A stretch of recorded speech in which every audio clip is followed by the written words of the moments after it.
Welcome to Slow History, a channel where quiet stories and gentle voices help Carrie begin tonight's tale. I would love to know where you are listening from. Perhaps you are in bed already, the curtains drawn, the day finally released. Or perhaps you are in a chair, so mute here, warm and familiar. Wherever you are welcome here. If these stories bring you comfort, please consider subscribing. Now, let yourself settle. Let your shoulders drop. Take a slow breath in and a slow breath out, and allow my voice to carry you gently forward, into the quiet, into rest. It is the autumn of 1883, and in the city of Bath, which is not truly a city in the way that London is a city, but rather a large and elegant town that has always considered itself something more than it appears to be. The season is turning. October has arrived, quietly, without ceremony, the way October tends to arrive in the west of England, not with a single cold morning that announces itself like a declaration, but gradually, a slow drawing in of light and warmth, a gradual thickening of shadows, a deepening of the river's color from summer gray-green to the dark amber of autumn. The leaves on the plane trees along the Pulteney estate have begun to release their hold, not all at once, but one at a time, each making its own small decision, spiraling down in the windless evening air and coming to rest on the limestone pavements, on the damp railings, on the surface of the river, where they float for a moment before the current takes them and carries them away into whatever comes next. The city smells of coal smoke and river water, of damp stone warming briefly in the afternoon sun, and then cooling again as evening comes, of the particular sweetness that comes from the confectioner's on Milsom Street, whose door is left open until the very last moment each evening, releasing a cloud of warm sugar and vanilla into the cooling air. These are the smells of Bath in October, familiar and annual and deeply comforting, like an old coat taken down from its hook after too many months away in the streets above the river. The lamps are being lit. One by one, a lamplighter makes his way along the pavement with his long pole, and each lamp catches with a small, quiet burst of amber, illuminating a circle of stone and shadow before the man moves on to the next and the next. The lamps have their own rhythm, their own order, and in an hour, the entire city will be threaded together by this soft chain of light. But on a narrow lane behind the Pulteney Bridge, where the lane dips slightly toward the river and the buildings press close enough together that the sky above is a narrow strip of darkening blue, the lamplighter has not yet arrived, and in the darkness of this lane, there is a window that glows from within, a warm, steady amber light, not bright enough to read by from the street, but visible, present, like a small indication that someone is there, that someone is attending to something, that the work of the day is still gently being done. The window belongs to a laundry. It is a small establishment occupying the ground floor of a narrow building, whose upper story leans slightly toward the building opposite, as though the two of them have been leaning together for so many decades that neither can quite remember how to stand apart. There is a sign above the door, small and painted and faded, in letters that were once dark blue and are now a softer shade, something between gray and green, depending on the light. The sign reads, Marin & Co., fine linen, handled with care. There is no Co. There has never been a Co. Marin added it herself when she first painted the sign 19 years ago, because she felt that a laundry run by a single woman sound, as though it had some weight behind it, some solidity, some additional presence that the word co managed to convey without requiring her to explain or apologize or justify. In 19 years, no one has ever questioned it. The building itself is older than it looks, which is already quite old. The walls are limestone, like everything in Bath. But this limestone has darkened over the years, with damp and smoke and time, into a color that is almost brown, almost the color of old paper or old bread. The door is painted black, though the paint has cracked and peeled in places, particularly around the handle, which is brass and worn smooth from years of use. The brass is polished. This you can see even from the lane. Even in the dim pre-lamp light of the October evening, the handle shines. It is the one thing in the exterior of the building that announces clearly and without apology that the person inside cares about small things and attends to them. Inside the laundry, the warmth is considerable, not the dry warmth of a drawing room or the brittle warmth of a coal fire, but a deep, saturating warmth, the warmth of water heated and used, of steam that has moved through a room and then settled into the walls and the floor and the air itself. The kind of warmth it holds you, that softens the muscles in your back and shoulders without your noticing until you suddenly feel how tightly you had been holding yourself and let go.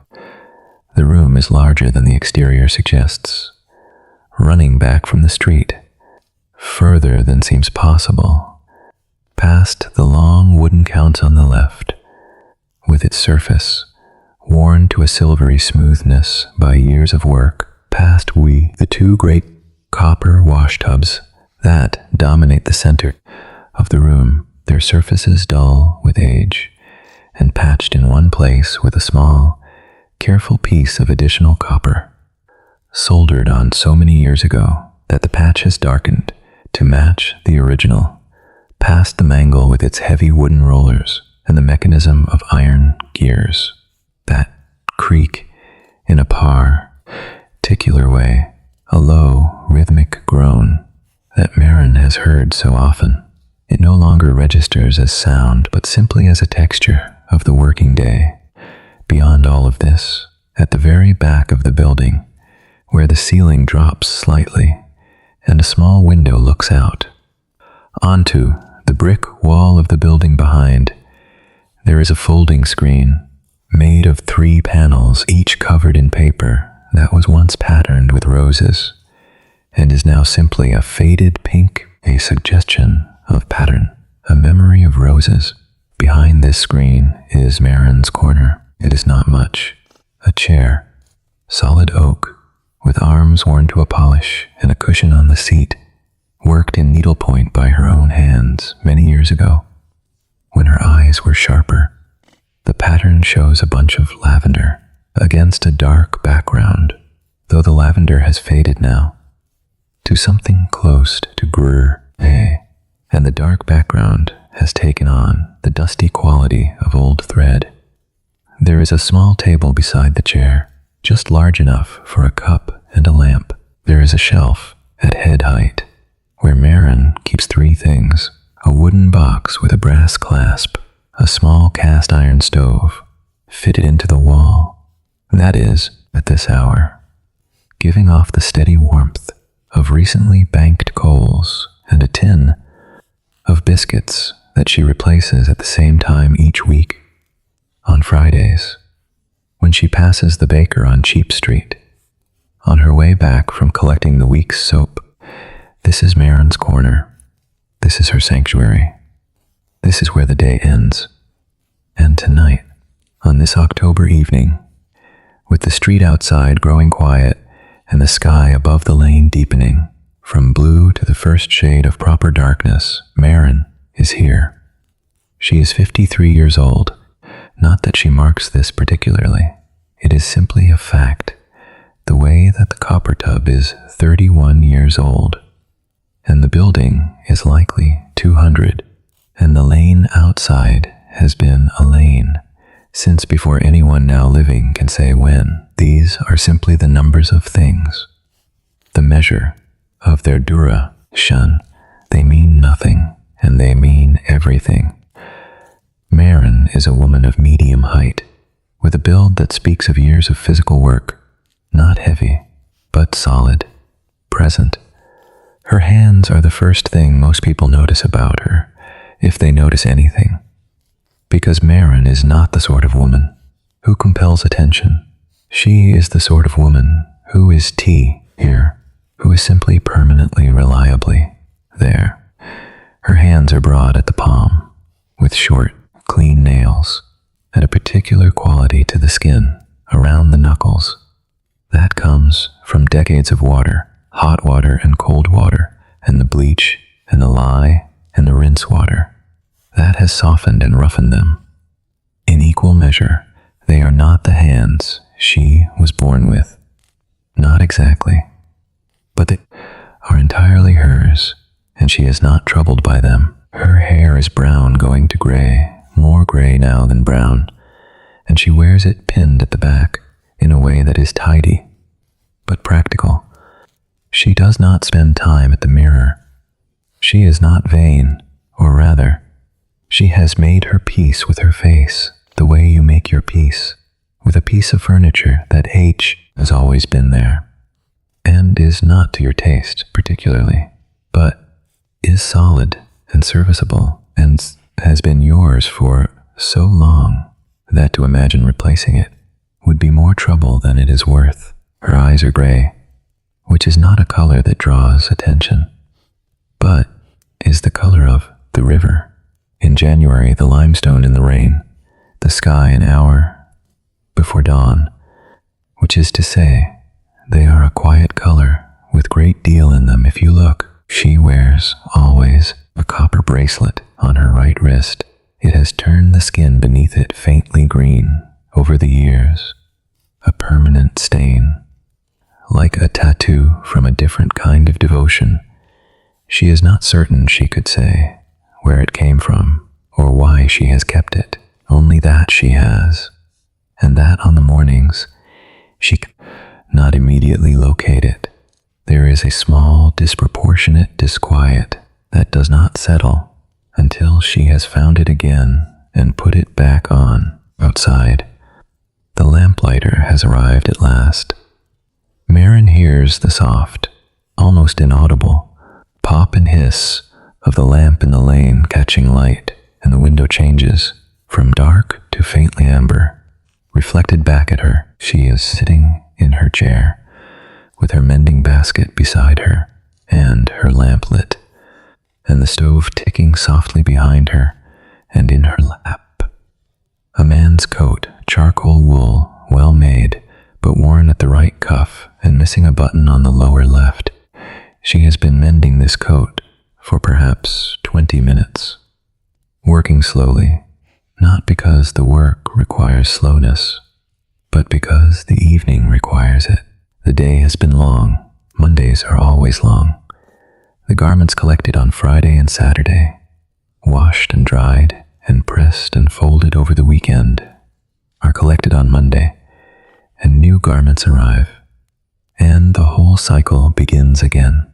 There is a particular kind of tiredness that comes with Monday evening, not unpleasant, not the sharp tiredness of illness or distress, but the soft, reasonable, earned tiredness of work well done and done again as it will be done again next week and the week after, without drama, without complaint, without anything being required but the same quiet competence that Maren has been bringing to this work for 19 years. She makes the last stitch on the cuff, ties off the thread, clips it with the small scissors that hang from a ribbon at her belt, and holds the coat up in the lamplight to examine her work. The mend is invisible, nearly. If you knew exactly where to look, and the light was good, you might find it a slight variation in the weave, a tiny ridge where the new thread crosses the old. But in ordinary light, in ordinary use, no one will ever know. This is what Marin has always aimed for. No tea to make the mend invisible. That is not always possible. But to make it honest, to make it clear that someone cared enough to repair this thing properly, to restore it as far as it can be restored. To what it was before, she sets the coat aside and reaches into the basket. For the next piece, it is as she does this, reaching past a folded shirt and a petticoat that needs a new hem, that her fingers find the envelope. It is in the pocket of the coat, the charcoal wool coat, the one she has just finished mending. She had not checked the pocket, which is unusual. She almost always checks the pockets. It is one of the first things she does. When a garment arrives, before it goes into the wash, before anything, the pockets are checked, because people leave things in pockets, not always deliberately, not always carelessly, but simply because pockets are the place where the small residue of a life accumulates. A coin, a receipt, a stub of pencil, a folded square of paper, a button that fell off some other garment, tea, and was rescued and pocketed, with every intention of being dealt with later. These things Marin collects into a small dish on the sorting shelf, and when the garment is returned, she hands the dish across the counter, without comment, without drawing attention to what is in it, because that too is part of the work, the discretion, the understanding that what accumulates in pockets is private, even when it is only a coin, or a bus ticket, or the faded end of a piece of string. But the letters are different. She found the first one, 19 years ago, almost to the month, in the breast pocket of a gentleman's frock coat, a good coat, dark blue, with a velvet collar. That spoke of money, or at least of the habit of money, even if the money itself had gone elsewhere. The letter had been sealed with dark red wax and addressed in a hand she did not recognize to someone she did not know. At an address in Bristol, she had set it on the shelf above the counter, and when the coat was collected, she had handed it across, along with 2 loose coins and a small fold head card, without any of this being remarked upon. That was the first. Over the years, there had been others, not many. Perhaps one every 5 or 6 months. Sometimes longer gaps, sometimes 2 within a few weeks of each other. Each time, she did the same thing. She set the letter aside on the shelf, then in the wooden box with the brass clasp that she had bought specifically for this purpose. After the 3rd letter arrived, when it became clear that this was a pattern, and that a pattern deserved its own container, she counted them. Once, on a slow afternoon in February, 3 years ago, when the rain had kept customers away, and she had nothing more pressing to do.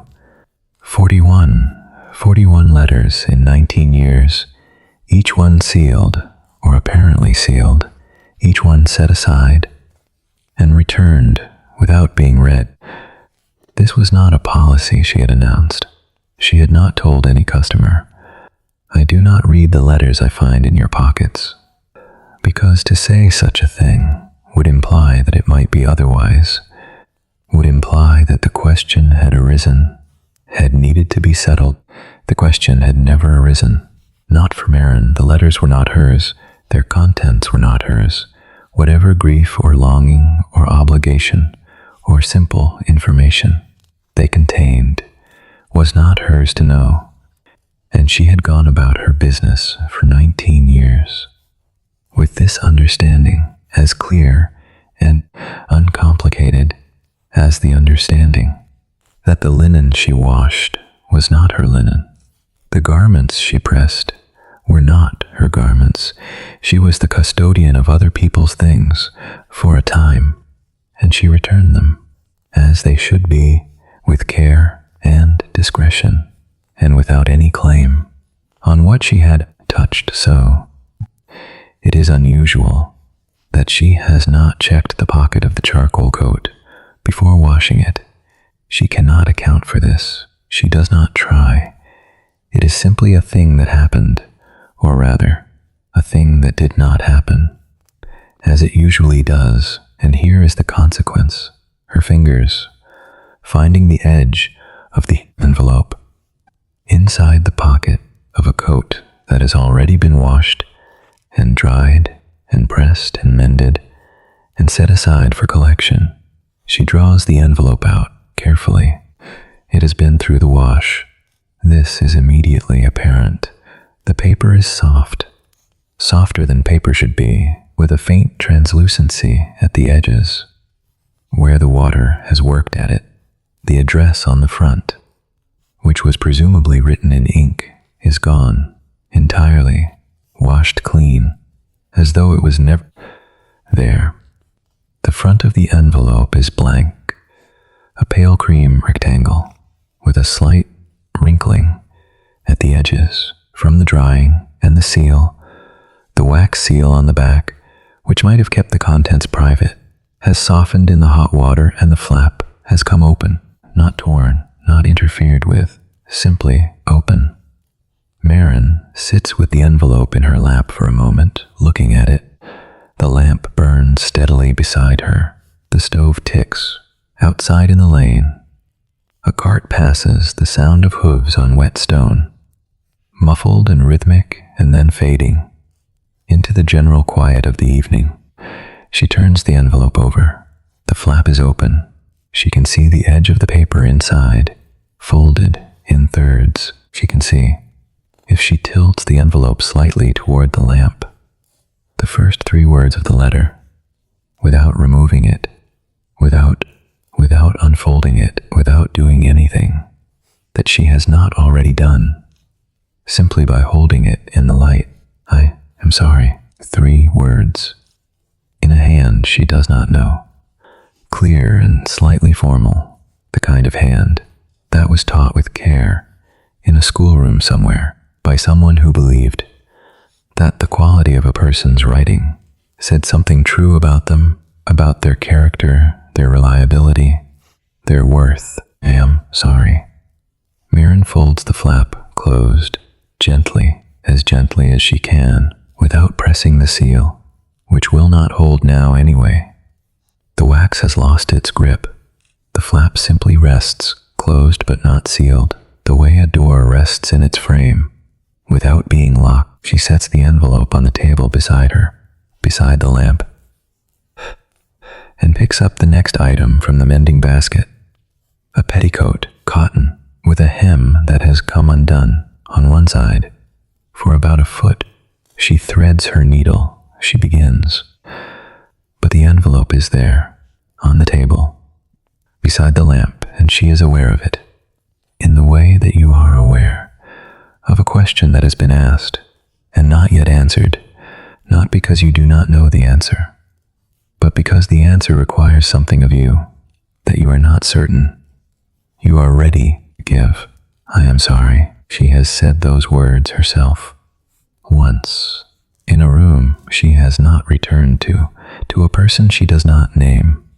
Even in her own mind, she said them and meant them, and they were received in the way that apologies sometimes are received, not with forgiveness, not with the clean resolution that the word ori seems to promise, but with a kind of silence that contained many things, none of which could be said in that moment, or perhaps in any moment after. She has thought about this over the years, not constantly, not with the raw urgency of fresh pain, but with the occasional, mild, returning quality of an old question that has never quite been resolved, the way you think about a book left half read on a shelf, whose story you remember up to a certain point, but not beyond, What does I am sorry mean in the end when you have said it and meant it, and the person you said it to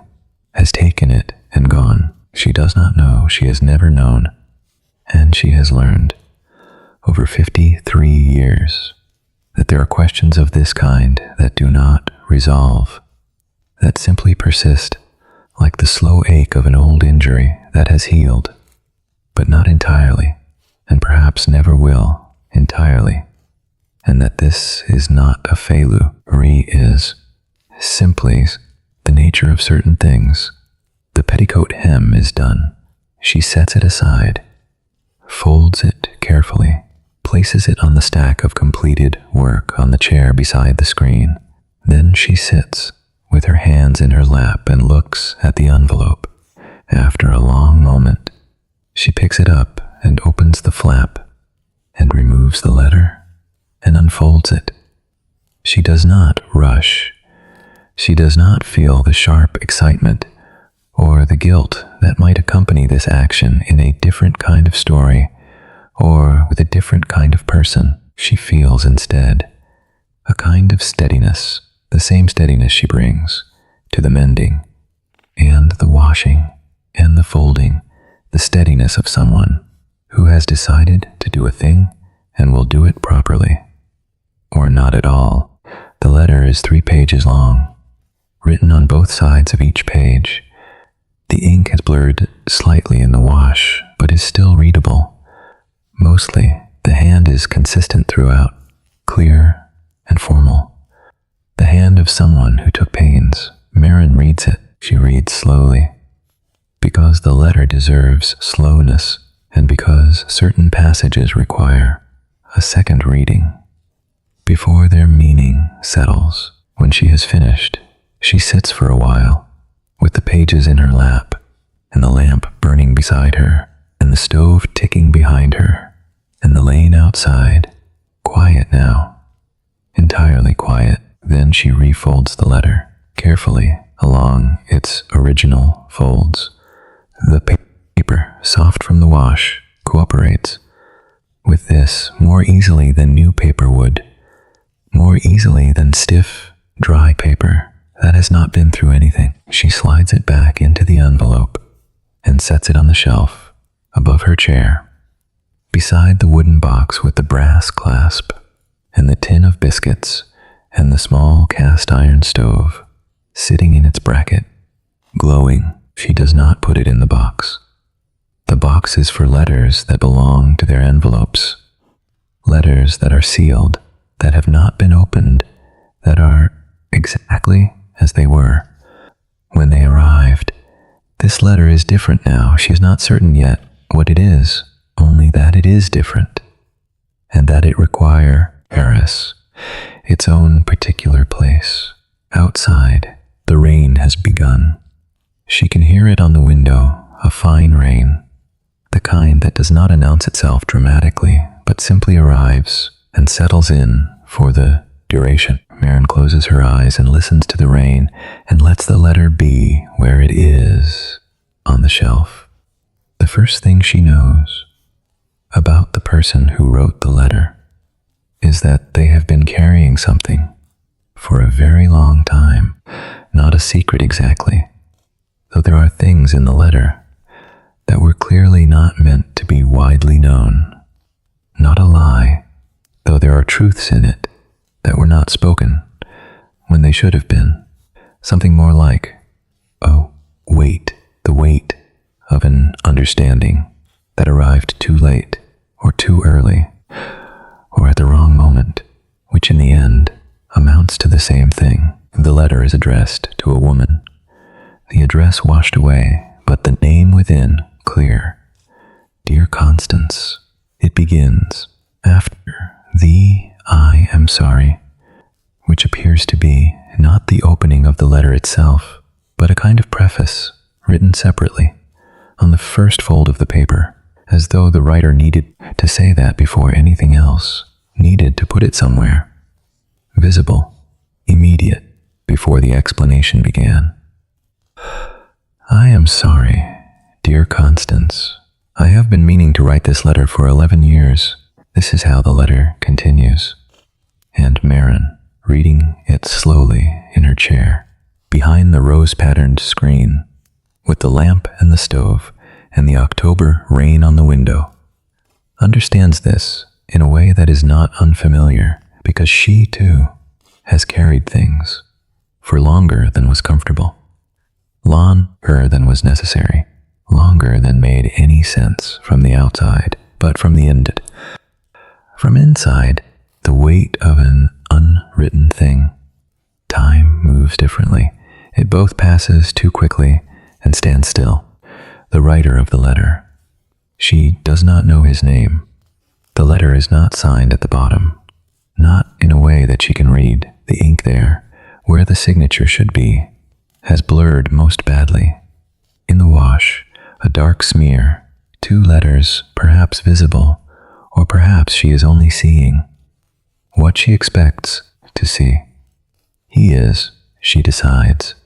He, because the coat is a man's coat, and the hand is the hand she would call, without strong reason, a man's hand, though she knows that hands do not carry gender, only habit. He is writing to Constance, whom he has known since they were young, since before either of them was old enough to know what they were to each other, which is a thing, Marin thinks, that happens sometimes, that you are in the middle of something before you understand what it is, and by the time you understand, you are already further in than is easy to come back from. He is writing to tell her several things, though they all, in the end, amount to the same thing, which is that he has thought about her more than was seemly, more than he should have, more than he allowed himself to acknowledge for a very long time,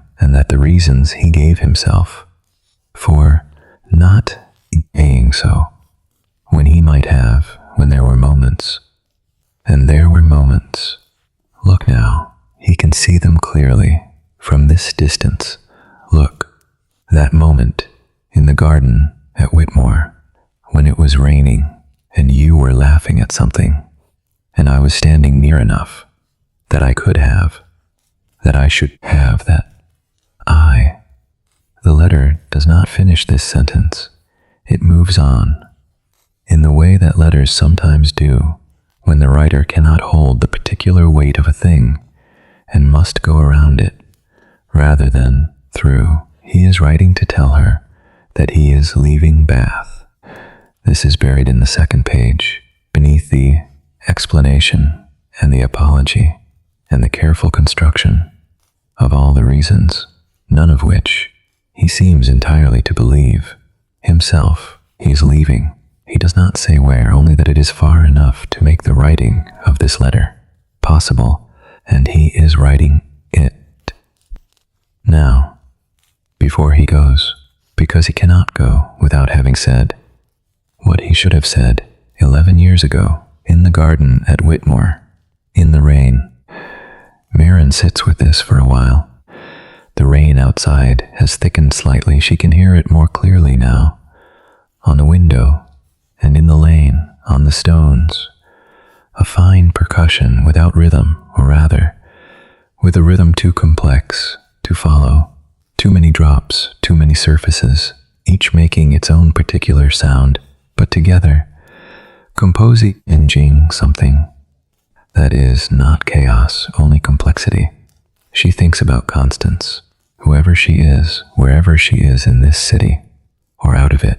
She has not received this letter. The address is gone, washed away, and the seal is broken, and Marin has read it, and so the letter cannot go where it was meant to go, cannot arrive as it was meant to arrive, sealed and private, in the hand of someone who did not know it was coming, who would receive it with surprise and sit down in somewhere with the sudden adjustment of the body that precedes the reading of something that you suspect will change things. Somehow it cannot go there now, but neither. Marin decides, should it simply disappear? She reaches for the envelope and reads again the inside of the letter. one more time, not searching for anything she missed. She does not think she missed anything, but simply to be thorough, the way she is thorough. In everything, there is a name. Near the end of the 3rd page, she had noticed it the first time, but it had not struck her with particular significance. A name in passing, mentioned in the context of a mutual acquaintance, someone called Mrs. Alderton of Camden Crescent. Aaron knows this name, or rather, she knows this name in the way of your clients. The Alderton household has been sending their linen to Marin & Co. for nearly 7 years, every Tuesday, without fail, a reliable household. In terms of punctuality and payment, the letter says, she will know where to find you. Mrs. Alderton will know. She has always known everything about everyone, which was sometimes a comfort and sometimes a difficulty. But now I am glad of it. If you receive this and wish to, you might ask her. She will know. Marin refolds the letter for the 2nd time this evening, slides it back into the envelope, sets it on the shelf. She looks at it for a moment. Then she looks at her hands. In her lap, the copper bracelet catching the lamplight, the skin around the knuckles, red from the day's work, the nails clean and short. She thinks, for a long time, in the way that she thinks, without urgency, without drama, simply turning a thing over, the way you turn a piece of linen against the light to find the weave and understand what you are working with. Then she gets up and goes to the shelf above the sorting counter where the receipts are kept and the ledger and the small card index in which she keeps the details of her regular clients, their addresses, their collection days, their particular requirements, whether they prefer starch or no arch, whether the collars must be pressed flat or with a soft roll, whether items should be folded or hung. She finds the card for the Alderton household in the A section. It is written in her own hand, which is not fine or spidery, but clear and unadorned, the hand of someone who writes for function, not performance. Alderton, Camden Crescent, Tuesdays, starch on collars, napkins, pressed flat, payment prompt. She looks at this card for a moment. Then she puts it back in its place in the index. She is not certain yet what she will do. She only knows that she will do something, or perhaps that she will think about doing something, which is the beginning of the same thing. She goes back to her chair behind the rose-patterned screen and picks up the mending basket and continues with the next item, a linen shirt with a loose button at the cuff and a small tear at the shoulder seam where the thread has given way from use. She threads her needle. She begins with the button because buttons are straightforward and she needs something straightforward. Just now, the rain continues outside, patient and fine on the window, on the lane, on the stone ledge above the door, on the river, which receives it as it receives everything, without comment, without preference, simply taking in what is given and carrying it forward. The stove ticks, the lamp burns, the city of Bath settles into its evening, somewhere above the laundry, in the rooms that are Marin's own, small rooms, simply furnished, with a window that looks up the lane toward the bridge, and the sound of the river always present if you listen. The fire she set this morning has gone out. It will need relighting when she goes up. When she does not go up yet, there is still the mending and the thinking, which are tonight. She finds companion activities, each one making the other more possible. The button is secure. The tear at the shoulder seam takes a little longer. The fabric has weakened around the tier, not just at the tier itself, but in the threads immediately adjacent, which means she must take care not to pull too tight, or the repair will simply create a new weakness. Beside T, the old one. This is the kind of mending that requires patience. Small stitches, close together, each one reinforcing the whole without placing too much demand on any single thread. She works.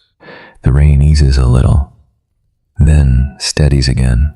The lamp gives a brief, almost imperceptible flicker as a draft finds its way under the back door and moves through the laundry, and then the draft passes and the lamp is steady again. Marin does not look up. She has learned, over years of working by lamplight, not to look up at every flicker, to trust the lamp, to return to itself, which it almost always does. The shirt is done. She holds it up in the light, examines both repairs. The button holds, the seam is sound. You would have to look closely to find where the new thread joins the old. She folds the shirt carefully.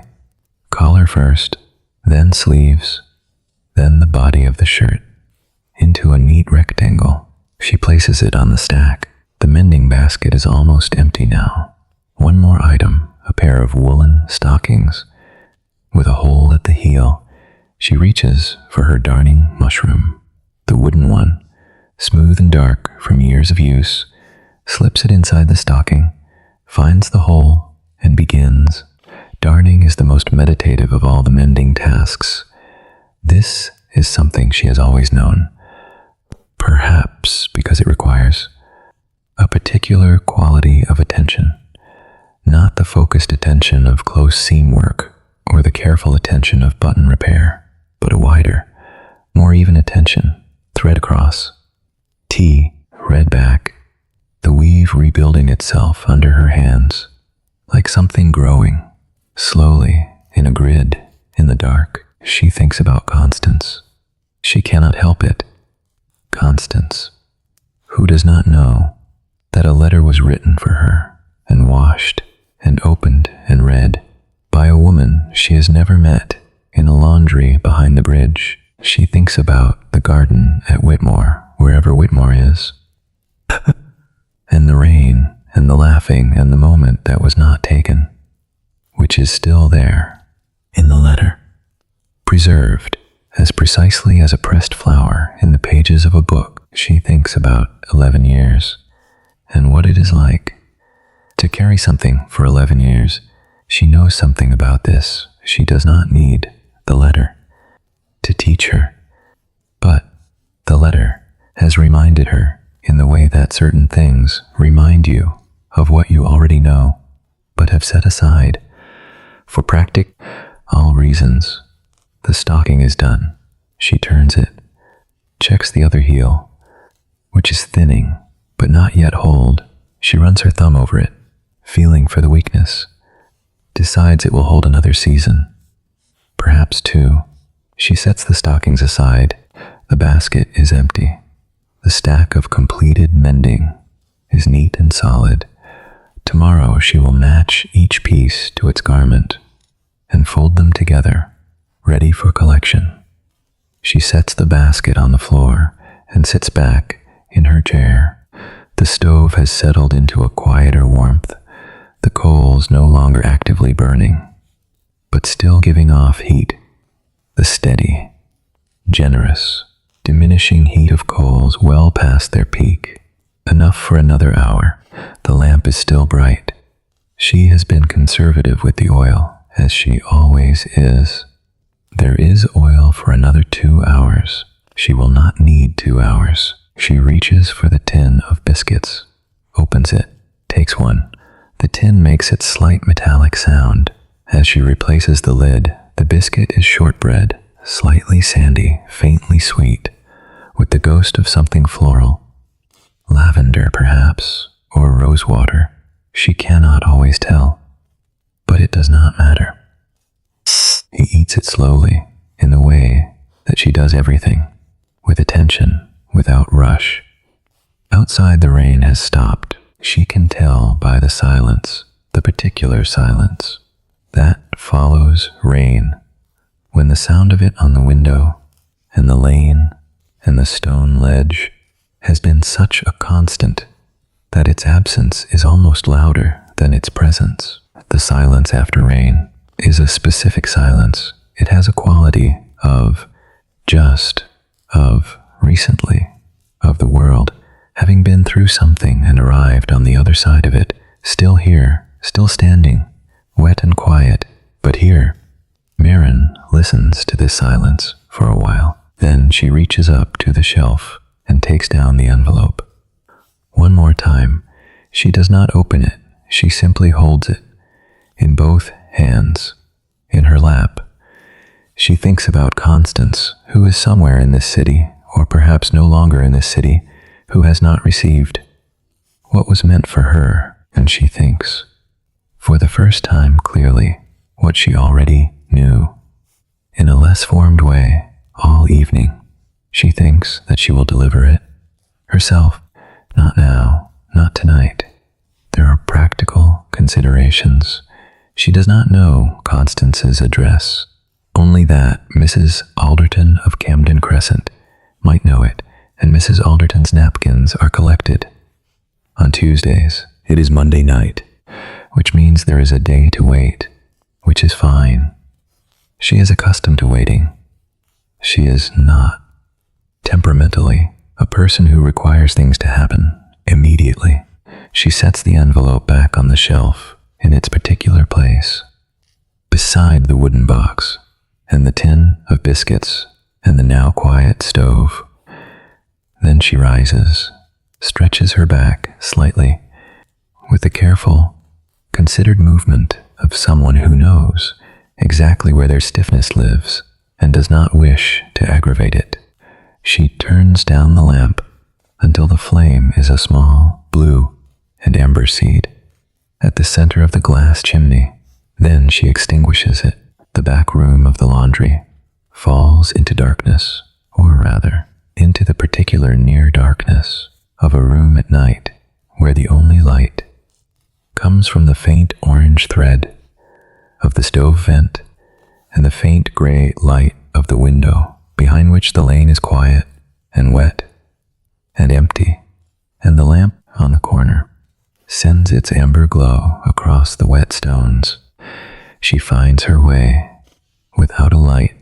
She has lived in this building for 19 years. She knows the distance from this chair to the door, from the door to the foot of the stairs, from the stairs to her rooms above. The distance is in her body in the way distances that have been walked.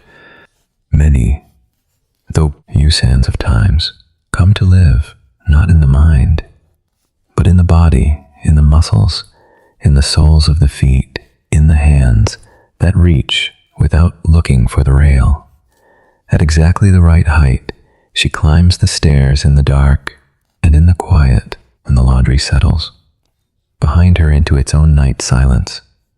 The copper tubs, cool and dull and patient, the mangle with its wooden rollers, still and heavy, the sorting shelves, stacked and orderly, the wooden counter, worn silver, the scale for weighing parcels, its brass pan, faintly reflecting the lamplight from the lane through the window and on the shelf in the back room, behind the rose-patterned screen, in the warm darkness of a stove, just going out the envelope, still there, waiting as letters wait, which is patiently and without complaint and with a faith that perhaps the right person will come. Tuesday comes, as Tuesdays always come, without particular announcement, without any quality of arrival that distinguishes it from the Monday that preceded it, or the Wednesday that will follow. It is simply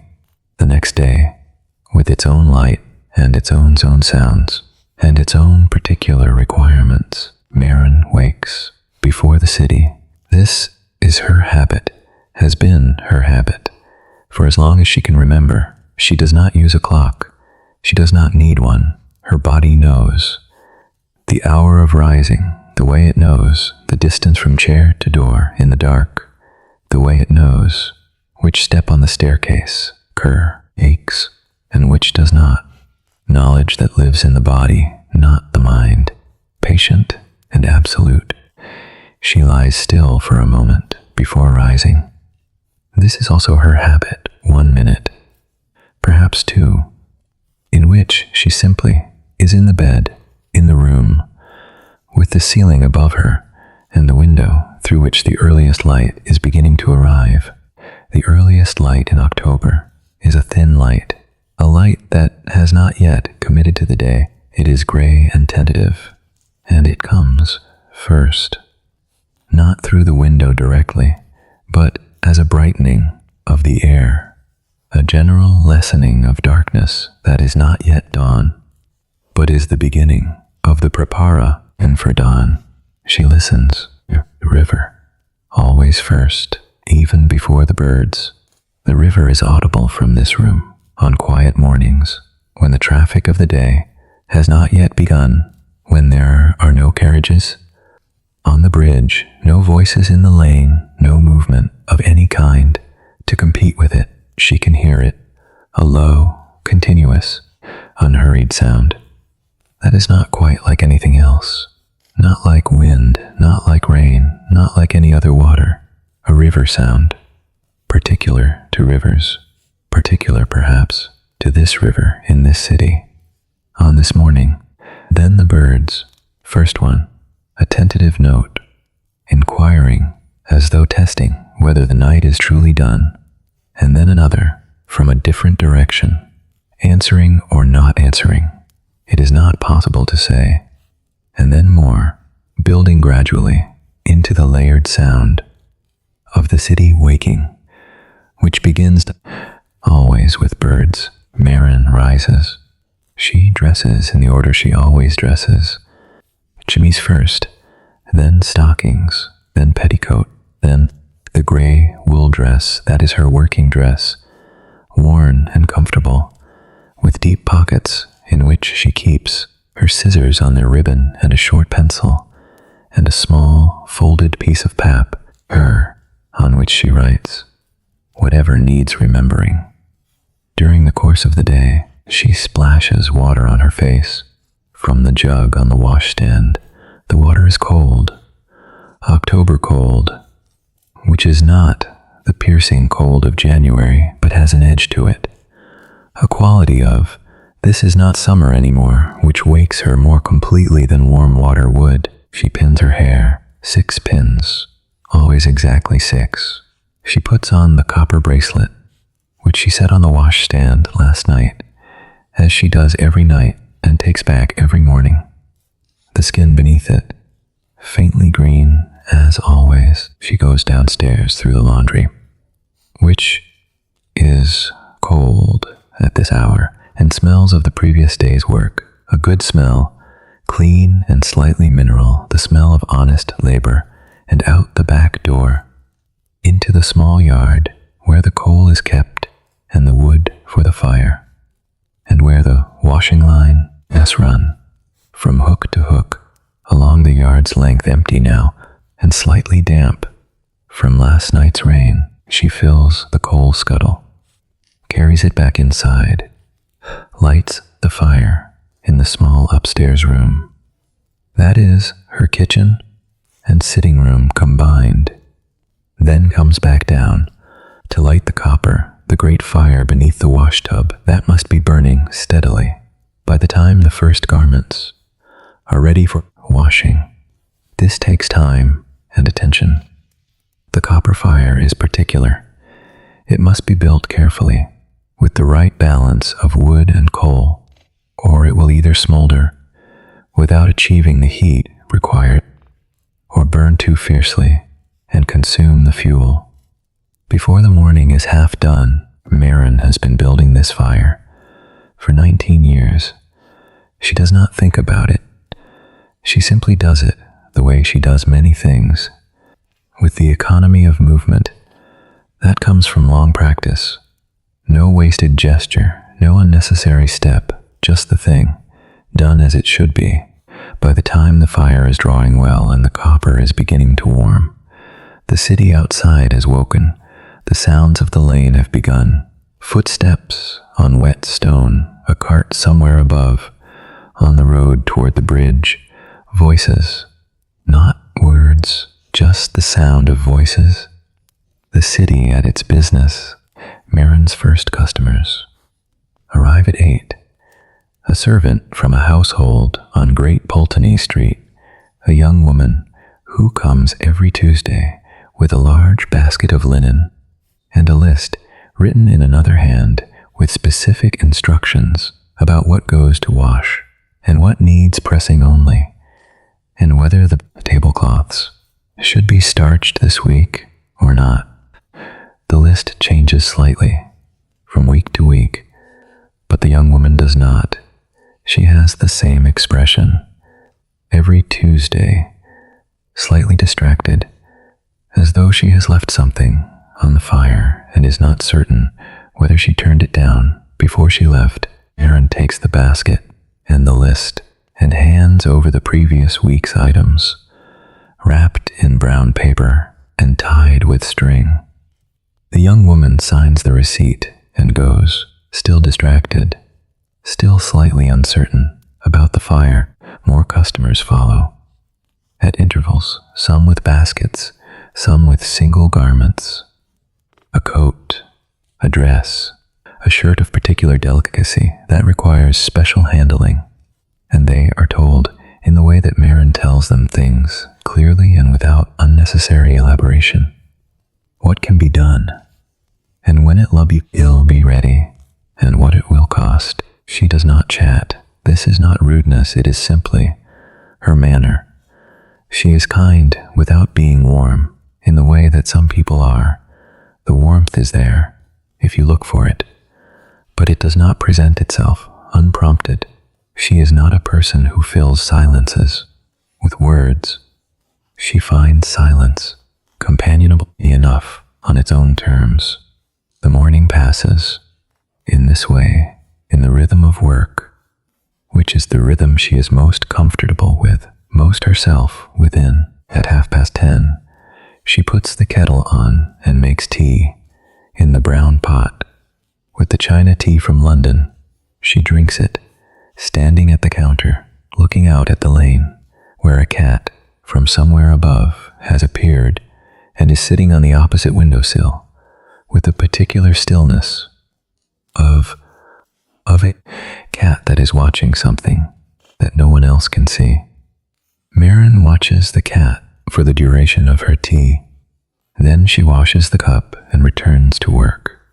The Alderton household sends their items, as they always do. At 11, the same servant as always, a boy this time. Not the same boy as last week, but from the same household, which is apparent from his livery, dark green, with brass buttons and an expression of someone who has been told to be quick about it, and is accordingly being quick about it. He hands over the basket and the accompanying list and receives the previous week's items with a nod and goes. Marin sets the basket on the sorting shelf and goes through it, methodically, as she always does. 12 napkins, 4 tablecloths, a selection of household linens, a gentleman's shirts, 3, all requiring starch. A lady's blouse, white cotton, with a small stain. At the cuff, she notes everything in the ledger. Then she pauses, her pen hovering over the page. She sets the pen down and looks at the basket, now mostly empty, and the items she has sorted into their respective piles. She thinks of the letter on the shelf in the back room. She thinks of the words in it. She will know where to find you. Mrs. Alderton will know.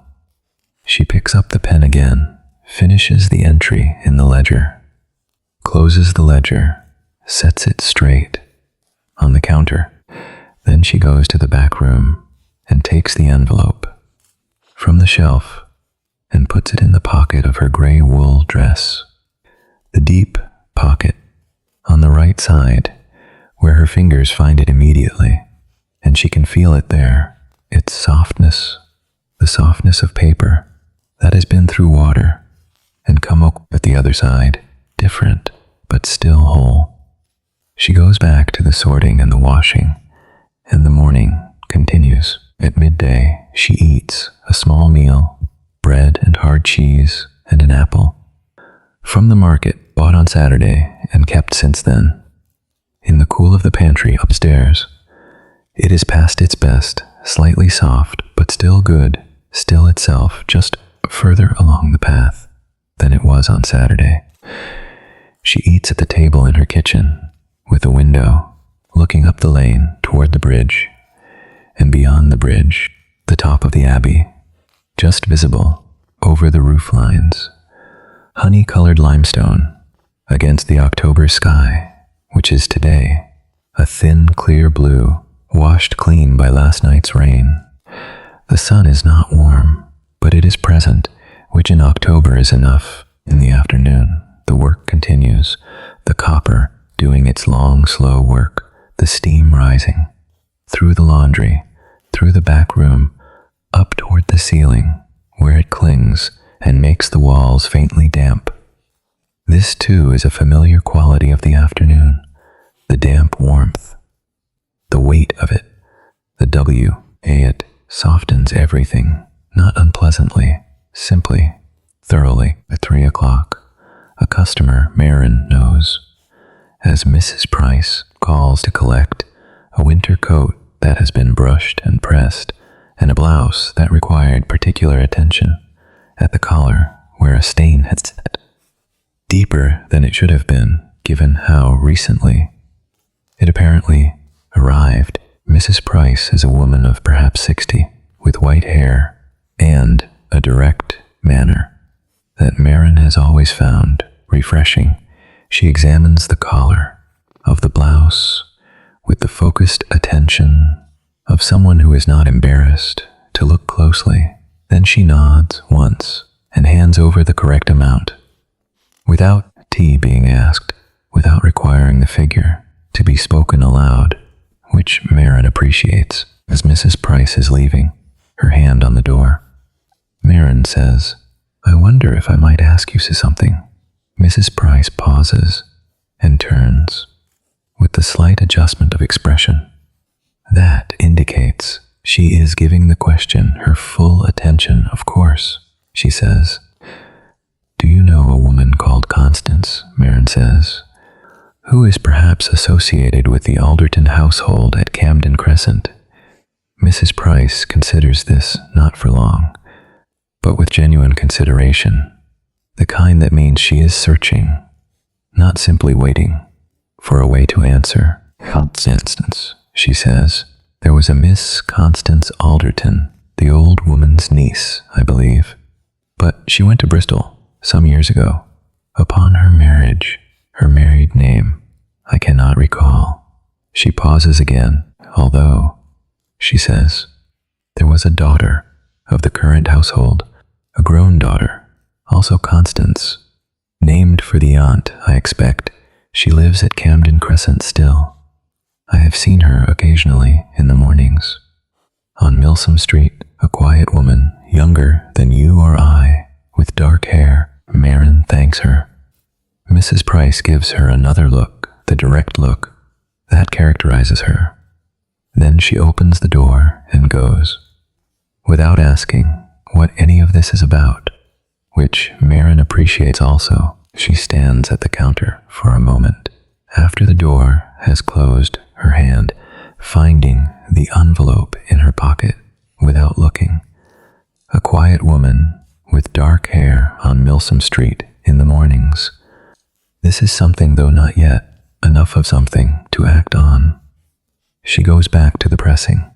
The pressing iron is heavy and must be heated on the small stove beside the pressing board and checked for temperature by the method Marin has used since she first learned this work. A quick, sure touch of a dampened finger to the base of the iron, which tells her everything she needs to know. Too hot and it will scorch to cool, and it will not move the fabric as it should, but just right. It slides with a particular ease, a satisfaction that is physical and simple and reliable.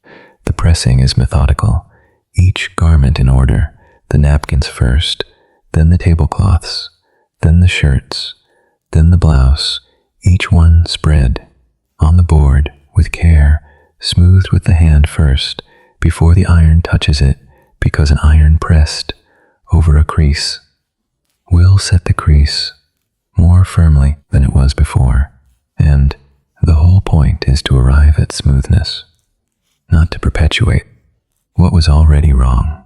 She thinks about this sometimes as she works. The principle of it, which applies to more than linen, you must smooth first with the hand before you bring any heat to bear, or you risk making permanent what was only temporary. The afternoon moves with the heavy pace of working afternoons, not slowly exactly, but with a fullness, a density of hours. That means that when the clock on the shelf above the counter shows 4, she is always mildly surprised that it is only 4. She expected further. At 4:30, the light through the window changes quality, the October afternoon light, doing what it does in October, going golden, then amber, then the particular, soft rose gray. That precedes the full darkness quickly, more quickly than you expect, even when you expect it. This is the light that Marin finds most beautiful. In her city, the late October light on limestone, when everything goes briefly, the color of warm honey, and the shadows deepen to something like purple, and the river catches the last of the sun in a long bright ribbon between the dark band. She is aware of it without going to look at it. She knows it is happening. Outside, she does not need to see it to know it is beautiful. At 5 o'clock, she sets aside the pressing, hangs the ironed items on their respective rails, and covers them with the cotton sheets that keep the dust off. She tidies the pressing area, returns the irons to their bracket, wipes down the board, and goes to the counter. She is going to do something that she has not done before. In 19 years of running this laundry, she is going to close an hour early. She changes the card in the window from open to closed. The card is the kind that has been hand-lettered in 2 colors, open in green, closed in black. She keeps it hung by a ribbon from a small hook inside the window frame. Reversible, she reverses it. Then she goes to the back room and puts on her coat. Her coat is dark blue, wool, well made, but old, more than a decade old, with a kind of dignity, the way certain things do that were well made to begin with. She puts on her gloves, dark gray, leather, with small buttons at the wrist. She does up the buttons carefully, all 3 on each glove, because her fingers require a moment. With small buttons, they are not as nimble as they once were. With small things, she puts on her hat, dark gray wool, plain, with a single ribbon that she ties under her chin against the October wind. She takes the envelope from her pocket and looks at it one last time in the lamplight. The front is blank, the address washed away, the envelope soft, with that particular quality of paper through water. She puts it back in her pocket and goes out. The lane is cold. After the warmth of the laundry, the cold is immediate and complete. The kind of cold that finds the gap between collar and scarf, the gap between glove and sleeve, and settles there. With purpose, she turns left toward the bridge. The bridge at this hour is busy with the particular traffic of the day's ending, people moving with the energy of the almost finished, almost home, The shops along the street above the bridge, still lit, still open, but with that quality of the last hour. The knowing that the end is near. She crosses the bridge. Without stopping, the river below, dark and quick, in the October dusk, carrying whatever it carries, in the way it always does, patient and purposeful, and entirely indifferent. Camden Crescent is above the city, not far, but uphill. The streets climbing, from the river level, through the terraces in their long curved rows of honey limestone, now going dark in the fading light. She climbs, without hurrying, her breath coming a little harder. As the slope increases, the cold air sharp in her throat. Camden Crescent comes into view at the top of the rise. It is a fine crescent, curved in the way that Bath crescents curve, following the contour of the hill. Each house a part of the whole. Each door identical in its details, but different in its particulars. The boot scraper here, a different shape. The knocker there, a different metal, small variety, within a larger agreement. The Alderton household. She knows the number from the card in her index. 14. She finds it. Without difficulty, she stands on the pavement in front of the door. For a moment, the windows of number 14 are lit, warm light behind. Curtains not yet drawn. She can see, through the glass, the shape of a room, a fire burning, the silhouette of furniture, a lamp. She goes to the door and lifts the knocker, which is brass and shaped like a hand. Holding a ball, she lets it fall. Once, twice, she waits. The door is opened by a woman, not a servant. A woman of perhaps 30, in a dark dress, with dark hair, dressed simply for an evening at home, with the look of someone who was not expecting a visitor. "Can I help you?" she says. Her voice is quiet, careful, with the measured quality of someone who has learned to be careful with their voice, as though it is something that can be used up, if not conserved. Marin says, "I beg your pardon for calling unannounced. My name is Marin. I run the laundry behind Pulteney Bridge. Your household sends linen every Tuesday." The woman looks at her with the expression of someone processing something that does not quite fit any of the expected categories. "Yes," she says, "we do. I found something," Marin says, "in a garment that came to me some weeks ago." She pauses. "Are you," she says, "Constance?"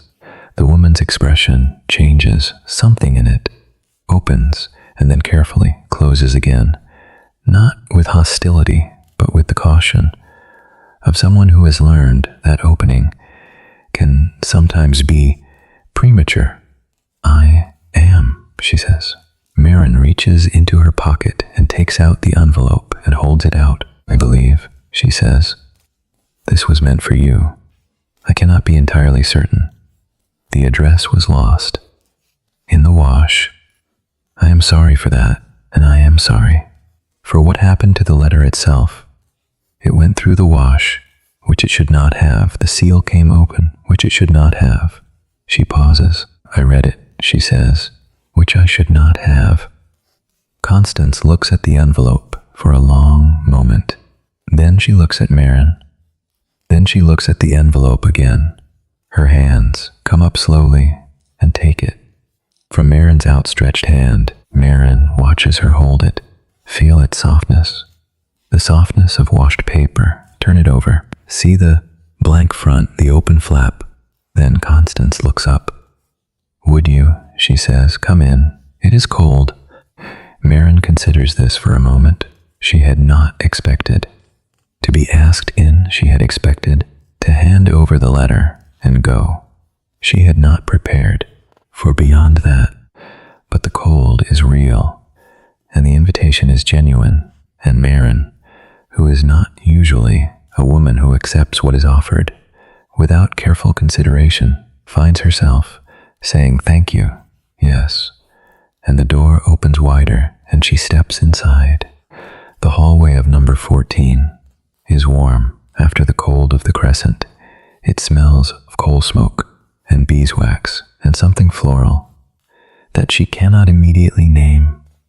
The floor is tiled, black and white, in a simple pattern. The walls are papered in a dark stripe. There are 2 small chairs, a gain tea, 1 wall, and a table with a lamp on it that gives the hallway its warm light. Constance closes the door and leads Marin down the hallway to a sitting room at the back of the house. The sitting room is quiet and comfortable, a fire burning.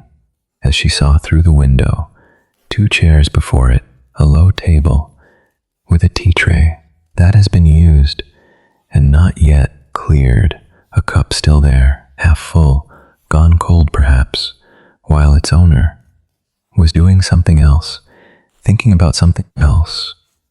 There is a desk in the corner by the window with papers on it and a lamp lit beside the papers, as though someone was working there. Before the knock at the door, Constance indicates the chair by the fire that is not her chair, the chair that is clearly not used as regularly, the cushion still, slightly firm, slightly formal. Marin sits. Constance sits in the other chair, the one that has the warm hollow of habitual use, the one that has been sat in many evenings. Over many years, she holds the envelope in both hands, in her lap.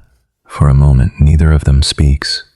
The fire makes its small sounds, the coals shifting, the occasional small fall of ash, the quiet percussion of warmth. Then Constance says, "Do you know what is in it?" "Yes," Marin says, "I do." "He is leaving," Constance says. "It is not a question. He has left, I think," Marin says. "By now it has been some weeks since the coat came to me." Constance looks at the fire for a long moment. Then she says, "I knew he was leaving. I knew it before. He did, I think, these things. You can see them coming if you know how to look." She pauses. "I did not know about this." She holds up the envelope slightly. "No," Marin says, "I imagine not." Another silence. Comfortable enough for 2 people who have only just met. "May I ask?" Constance says, "What made you bring it rather than simply setting it aside?" Marin thinks about this in the way she thinks about most things. Properly before answering, there was nothing I could do. With the 41 others, she says, they were sealed and complete and had their addresses and went back as they came. But this one could not go back as it came. She pauses. And it seemed wrong that something written with that much care should simply disappear into a box and be put away and never reach anyone. Constance looks at her for a long moment.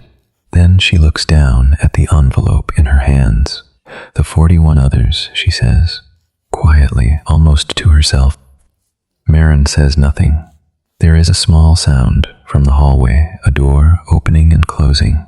Then footsteps, going up, the sound of the house, going about its own business. Constance does not look up from the envelope. Marin watches her, not with intrusion, but with the quiet attention of someone who is present and knows how to be present without requiring anything of the person beside them. After a while, Constance says, "Would you like some tea? Mine has gone cold, but I can make fresh." "That would be kind," Marin says. Constance gets up and goes to the bell on the wall beside the fireplace and presses it and comes back and sits. They wait. In the warmth of the sitting room, in the quiet that has accumulated since Marin sat down, and which has become, by degrees, a comfortable quiet, the kind that 2 people can sit in together without either of them feeling the need to fill it. The tea comes, carried by a young woman who sets the tray on the low table and takes the old tray and goes, without a word, Constance pours. The tea is good, stronger than Marin's own, which she prefers on the lighter side. But she does not say this. She drinks it, as it is given, with appreciation for the warmth and the sitting and the fire. They talk a little about small things, the way people do when they are sitting with something large between them that they are not yet ready to address directly. The weather, the turning of the season, the crescent above, and how the wind comes up the hill. In October, in a way it does not in any other month. Constance asks about the laundry, how long she has run it, what the work is like, and Marin answers, in the plain, factual way she has, that is not unfriendly, only honest. 19 years. The work is steady and requires attention, which suits her, and you live above it. Constance says, I do, Marin says, alone. Constance says, and then, I am sorry, that is a rude question. It is not rude, Marin says. I am alone. Yes, I have been, for most of my life. It is not a hardship.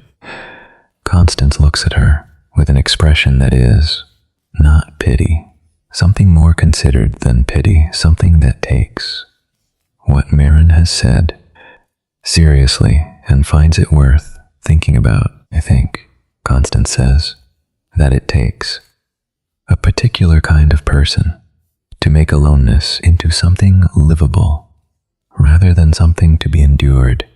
Marin considers this, I think. She says, it takes simply a willingness to be present in the life you actually have rather than the one you imagined. Constance is quiet for a moment after this.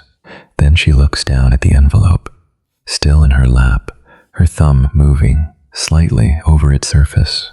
I shall read it, she says, later, when I am alone. Of course, Marin says. She finishes her tea, sets the cup down on the tray, and rises. I have taken enough of your evening, she says. Constance rises also, and walks with her to the hallway and the door. At the door, Marin puts her gloves on, the small buttons. Taking their moment, Constance watches without impatience. When the gloves are done, and Marin has her coat settled properly around her shoulders, Constance says, thank you for coming. It was further than it needed to be. It was not so far, Marin says.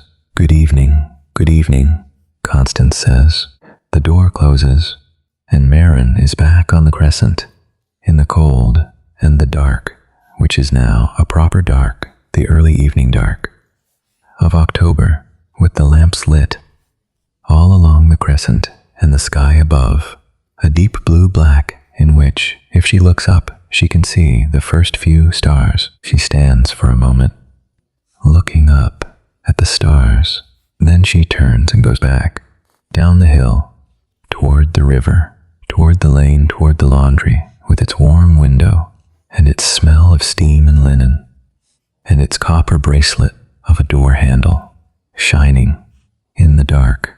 She does not think about Constance on the way home, or rather, she thinks about her in the way she thinks about most things that have been set in motion and are now out of her hands, which is to say, she thinks about the cold and the stars and the sound of her own footsteps on the wet limestone and the river below the bridge, dark and steady, and somewhere beneath all of this, at a depth she does not attend to directly, she thinks about Constance, sitting in the warm chai air by the fire with the envelope in her lap and the tea going cold again.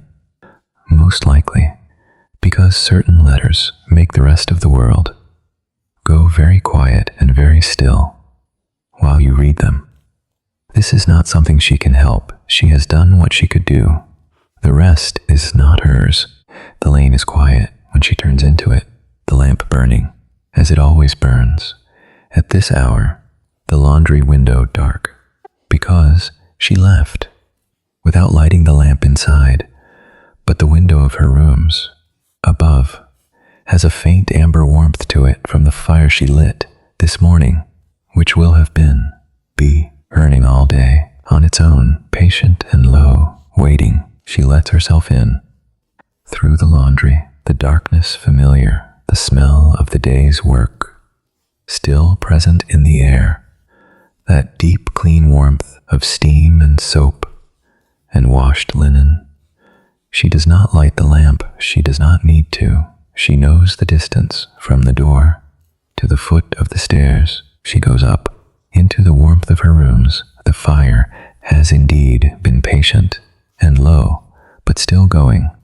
She puts coal on it carefully with the small tongs, one piece at a time, until it builds again into a proper fire, and the room takes on its evening quality, the amber and the shadow, the warmth settling into the walls and the floor and the air. She hangs her coat and her hat and her gloves on the hook behind the door. She sits in her own chair, which is not unlike the chair at the laundry, oak, with arms, a cushion, but this one has the deep warmth of being truly her own chair in her own room above her own laundry in the city she has lived in for 19 years. She looks at the fire for a while without thinking, or rather, thinking in the way the fire encourages, loosely, without direction, the thoughts moving like the flames, without plan, without destination, simply burning. The copper bracelet catches the firelight. On her wrist, she turns her wrist slightly, and the light moves across the copper, the green-stained skin beneath. Outside, the city is doing what the city does at this hour on a Tuesday evening in October. Its own business, its own dinners, its own fires, its own conversations, its own silences. She is a part of it and not a part of it, both things. Equally true, this has always been her relationship with the city. She is in it. She is useful to it in a small, particular way, the way that a laundry is useful, which is not a grand way, but is, she has always felt, an honest way. She makes her supper, which is simple. It is always simple. She is not a woman who requires elaborate food. A bowl of soup made 2 days ago, reheated on the small spirit stove in the kitchen corner, with bread from the baker on Cheap Street, bought this morning, before the day truly began. It already a little stale, but not unpleasantly so. Stale bread with good soup is still good. She eats at the table by the window, as she always does, the window dark now, showing only the faint light from the lane below, and her own reflection, which she does not look at, not from vanity or the lack of it, but simply because her reflection has never been something she finds particularly useful to look at. After supper, she washes the bowl and the spoon and puts them away in their places, and wipes down the table and the spirit stove, and hangs the cloth neatly over the edge of the sink. Then she sits again by the fire and takes up her reading. She reads every evening, without exception, even on the evenings when she is very tired. She reads something, even if it is only a page or two. Her reading is not fashionable. She does not follow what is new or what is being discussed in the drawing rooms of Camden Crescent. She reads what she is drawn to, which tends toward history and natural history, and the occasional novel that comes to her by recommendation or by accident, the way certain books do. Tonight she is reading about the rivers of England, a book she found at a market stall 3 weeks ago among a collection of others that had clearly come from a single library, dissolved after some death or removal. The book is old, older than she is, with a spine that has been repaired at least twice with different cloths, each repair visible, each one slightly darker than the one before. She reads about the Avon, which she can hear if she opens her window. On quiet mornings, the history of it, its course from the hills down through this city, the way the city was built around it and because of it, and in some ways, despite it. She reads for an hour, perhaps a little more, until her eyes tell her that it is enough. She does not fight this. She closes the book with the ribbon at the correct page and sets it on the table. Beside the chair, she banks the fire, which means covering the remaining coals with a layer of ash from the front of the grate so that they will smolder rather than burn, and the room will hold some warmth through the night without the fire requiring further attention. She has done this every night in this room for 19 years. The motion is wordless and complete. She undresses in the warmth of the banked fire and the lamp. She removes the copper bracelet, sets it on the washstand beside the jug. She washes her hands and her face in the cold water, which is always cold by this hour, whatever the season. She unpins her hair, exactly 6 pins, sets them in the small dish on the washstand that exists for exactly this purpose. She gets into bed. The sheets are cold, as sheets always are. In October, before the body warms them, this is a brief discomfort that she does not mind because she knows from long experience that it passes, that within a few minutes the cold will have become warmth and the warmth will deepen, and the day, which has been long but not unmanageable, will begin. Very gently go.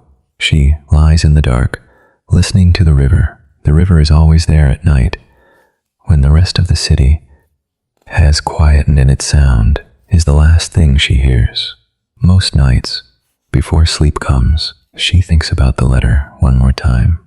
Not the contents of it, not the specifics, just the letter itself, the idea of it, that someone wrote it and carried it for 11 years, in a form or another, and then finally set it down in actual words, on actual paper, and folded it and sealed it and put it in the pocket of a coat and sent the coat to the laundry. She wonders whether he knew that the coat was going to the laundry when he put the letter in the pocket. She wonders whether he put it there deliberately as a way of releasing it into the world without quite making the decision to send it himself, letting the world make the decision for him or the laundry, which amounts, she supposes, to much the same thing. She does not know. She cannot know, and it does not matter. What matters is that Constance has it now, is reading it, perhaps at this very moment, by her own fire, in the sitting room at Camden Crescent, in the chair with the warm hollow of habitual use, or perhaps she has finished reading and is sitting with the pages in her lap, in the way that Marin sat the previous evening, with the weight of certain words settling into her like heat into cold stone, slowly, completely, irrevocably. Sleep comes the way it comes on the good nights, not suddenly, not as a decision, but as an arrival, a gradual, unmistakable arrival.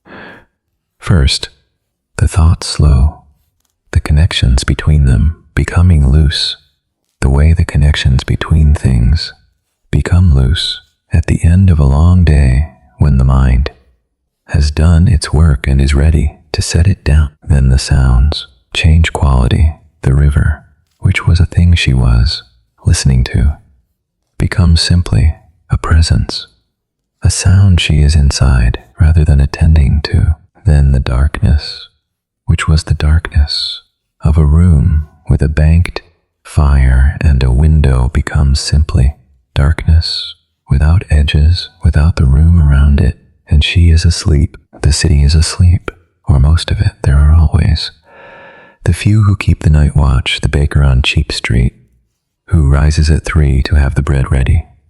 By 6, the doctor on Brock Street, who may be called at any hour and keeps the lamp in the downstairs window burning.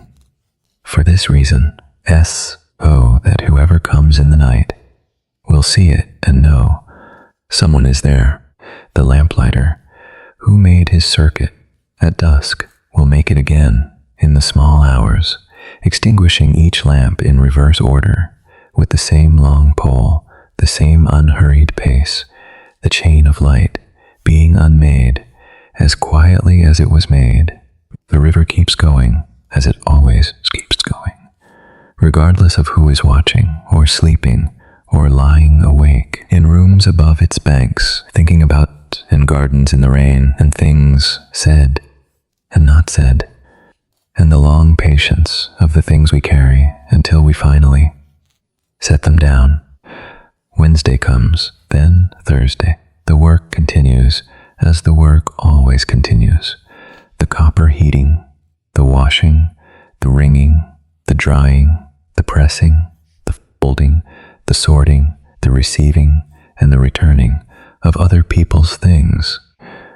On Friday morning, the baker on Cheap Street has a new batch of shortbread with a different flavor this week, almond instead of the usual lavender. Marin buys the tin anyway, takes it home, opens it that evening behind the rose-patterned screen with her lamp and her stove and her chair. The almond is good, different, but good, she thinks, that she is open to different more than she perhaps gave herself credit for. On Saturday afternoon, a note arrives, delivered by hand by a young woman in the livery of the Alderton household, dark green with brass buttons, who hands it across the counter without a word and goes. The note is written on good paper in a hand that is quiet and careful, the hand of someone who chooses words with the same attention they bring to other things. Dear Miss Marin, I have read the letter. I am writing to thank you for bringing it to me and for the difficulty of not reading it for as long as you did not, which I imagine was its own particular effort, and for reading it when you did, which was the right thing, I think, though I know you were not certain. I am not certain of much at the moment, but I am certain of that. I wonder if you might permit me to call on you at some time convenient. Not immediately. There are things I need to think about first, and some things I need to do, but later. If you are willing, I should like simply to sit with you for a while in your laundry.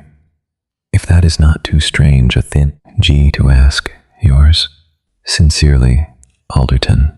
Marin reads this note once, then again, then she folds it and puts it in the pocket of her dress. She goes to the small desk at the back where she keeps her own writing things. A pen, an ink pot, a small supply of paper, which she uses for receipts, and the occasional necessary letter to the soap merchant, or the coal supplier, or the chandler who provides the lamp oil. She writes a reply, short, clear, in her own hand, which is not fine but is unambiguous. Dear Miss Alderton, you are welcome. At any time that suits you. The laundry is open every day except Sunday, and I am here every evening after 5. Yours sincerely, E. Marin. She folds it, seals it with a plain seal, no wax, just the fold and her thumb, pressed firm, and sends it back. With the girl from the Alderton household, who is waiting outside without impatience or the appearance of impatience, simply waiting as people wait when they have been sent on an errand and understand that the errand takes the time it takes. The days continue. The sky above the lane darkens by degrees, each day a little shorter than the one before. A few minutes of light, lost each morning and again each evening, accumulated over the weeks of October into a significant diminishment. By the last week of October, the light is gone. By 4, and the lane is in its evening darkness. By 1/2 and the lamp on the corner is lit by 3 on the cloudiest days. Marin adjusts to this as she adjusts to all the seasonal changes, without drama, without mourning, simply by doing what needs to be done in the time that is available. To do it, she lights the lamps earlier. She rises in a deeper dark. She puts on heavier wool. When she goes out, she buys a new pair of gloves from the market on Saturday, because the old ones have finally given at the left thumb in a way that cannot be mended further. Everything has its limit. She knows this. She does not fight it. She simply buys new gloves. The new gloves are slightly darker than the old ones, a warmer gray, almost the color of the stones in the lane. When the rain has just dried from them, she is pleased with this. It is a small thing, but she notices it and finds it satisfying in the way that small, right things are satisfying on the 1st of November, which is a Sunday, and therefore a day without customers and without the copper, and without the particular weight of the working week. Marin takes a walk. She takes a walk every Sunday. This is not ambition or exercise in the way that people who think about exercise mean exercise. It is simply what she does. On Sundays, the walk belongs to Sunday, the way the work belongs to the other days she goes. This Sunday, up through the city, past the assembly rooms and the circus with its great curved facades and the plane trees. In the center, now entirely bare, their branches making their winter geometry against the pale gray sky, she goes further. Up through the terraces, past Camden Crescent, which she has passed many times in many years without particular attention. Today she is aware of number 14 as she passes, not intrusively aware, not stopping or looking or making any gesture of acknowledgement. She simply knows it is there, as she knows that the letter is there inside or has been there recently, and that something was set in motion. That too, as today evening, when she climbed this hill with an envelope in her pocket that she did not entirely understand then or now, but understanding she has found is not always what is required. Sometimes what is required is simply the action, the climbing of the hill, the knock at the door, the handing over of the thing that belongs to someone else. She walks on, past the crescent, out onto the open ground, above the city.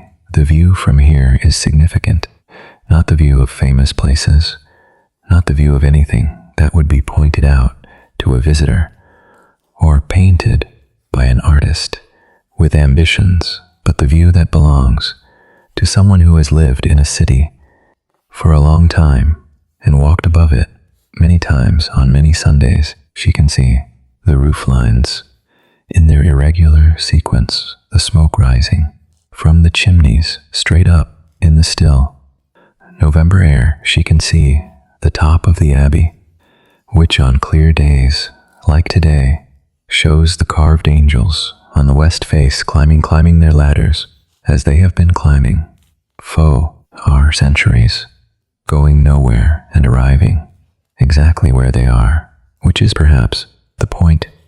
She can see the river far below, between the buildings, the thread of it, silver gray in the pale light. She stands for a while with her hands in the pockets of her coat and her new gloves, the warm gray against the cold. The city breathes below her its Sunday breath, which is slower than its weekday breath, more considered, more its own. She breathes with it in the way that you breathe with things that are larger than yourself, without effort, without intention, simply because you are there and they are there and breathing is the thing you share. She turns and walks back, down the hill, through the city, through the lanes, back to the narrow lane behind the bridge, back to the laundry, with its faded sign, and its polished handle, and its warm interior, waiting, as it always waits, without complaint, without impatience. She lets herself in. She makes tea. She sits in the chair by the rose-patterned screen with the river just audible. If she is still enough to hear it, if she is still enough, she hears it.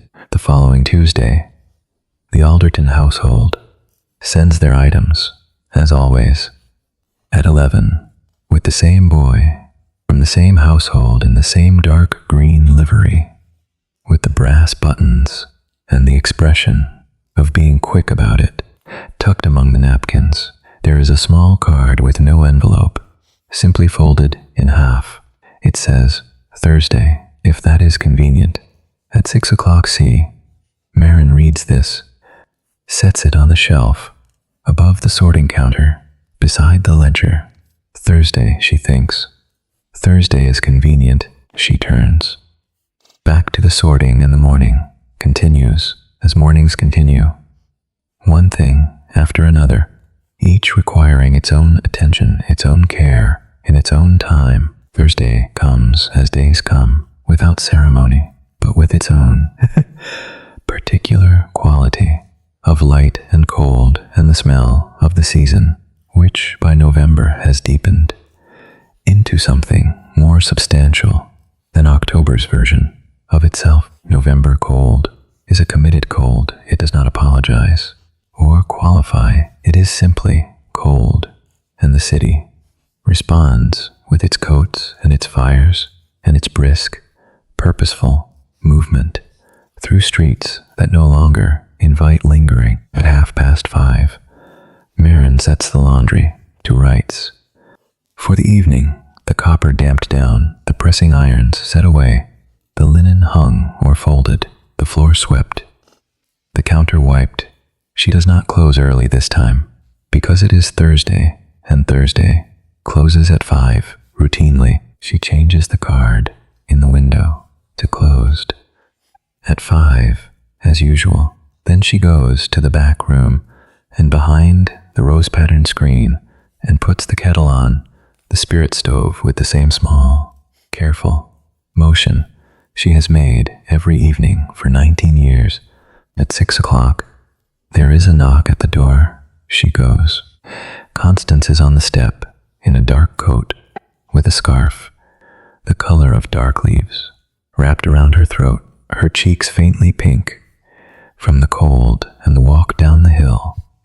She is carrying a small paper parcel under one arm, which she holds with the slight self-consciousness of someone who is not certain whether what they have brought was the right thing to bring. Good evening, Marin says. Good evening, Constance says. Marin steps back and holds the door. Constance comes in. The laundry, at this hour, has the quality that Marin has always thought of as its evening quality. The heat of the day's work still present in the walls and the air, the smell of clean linen and pressed cotton, and the faint mineral ghost of the soap, and the lamp lit in the back room, sending its warm thread of light through the gap in the rose-patterned screen. Constance looks around with attention, but not intrusiveness, the way someone looks at a place that belongs clearly to another person and deserves to be looked at with respect. It is very warm, she says. It holds the heat. Marin says, from the day, they go to the back room, behind the screen, where the two chairs are, the kettle beginning to sing on the spirits stove.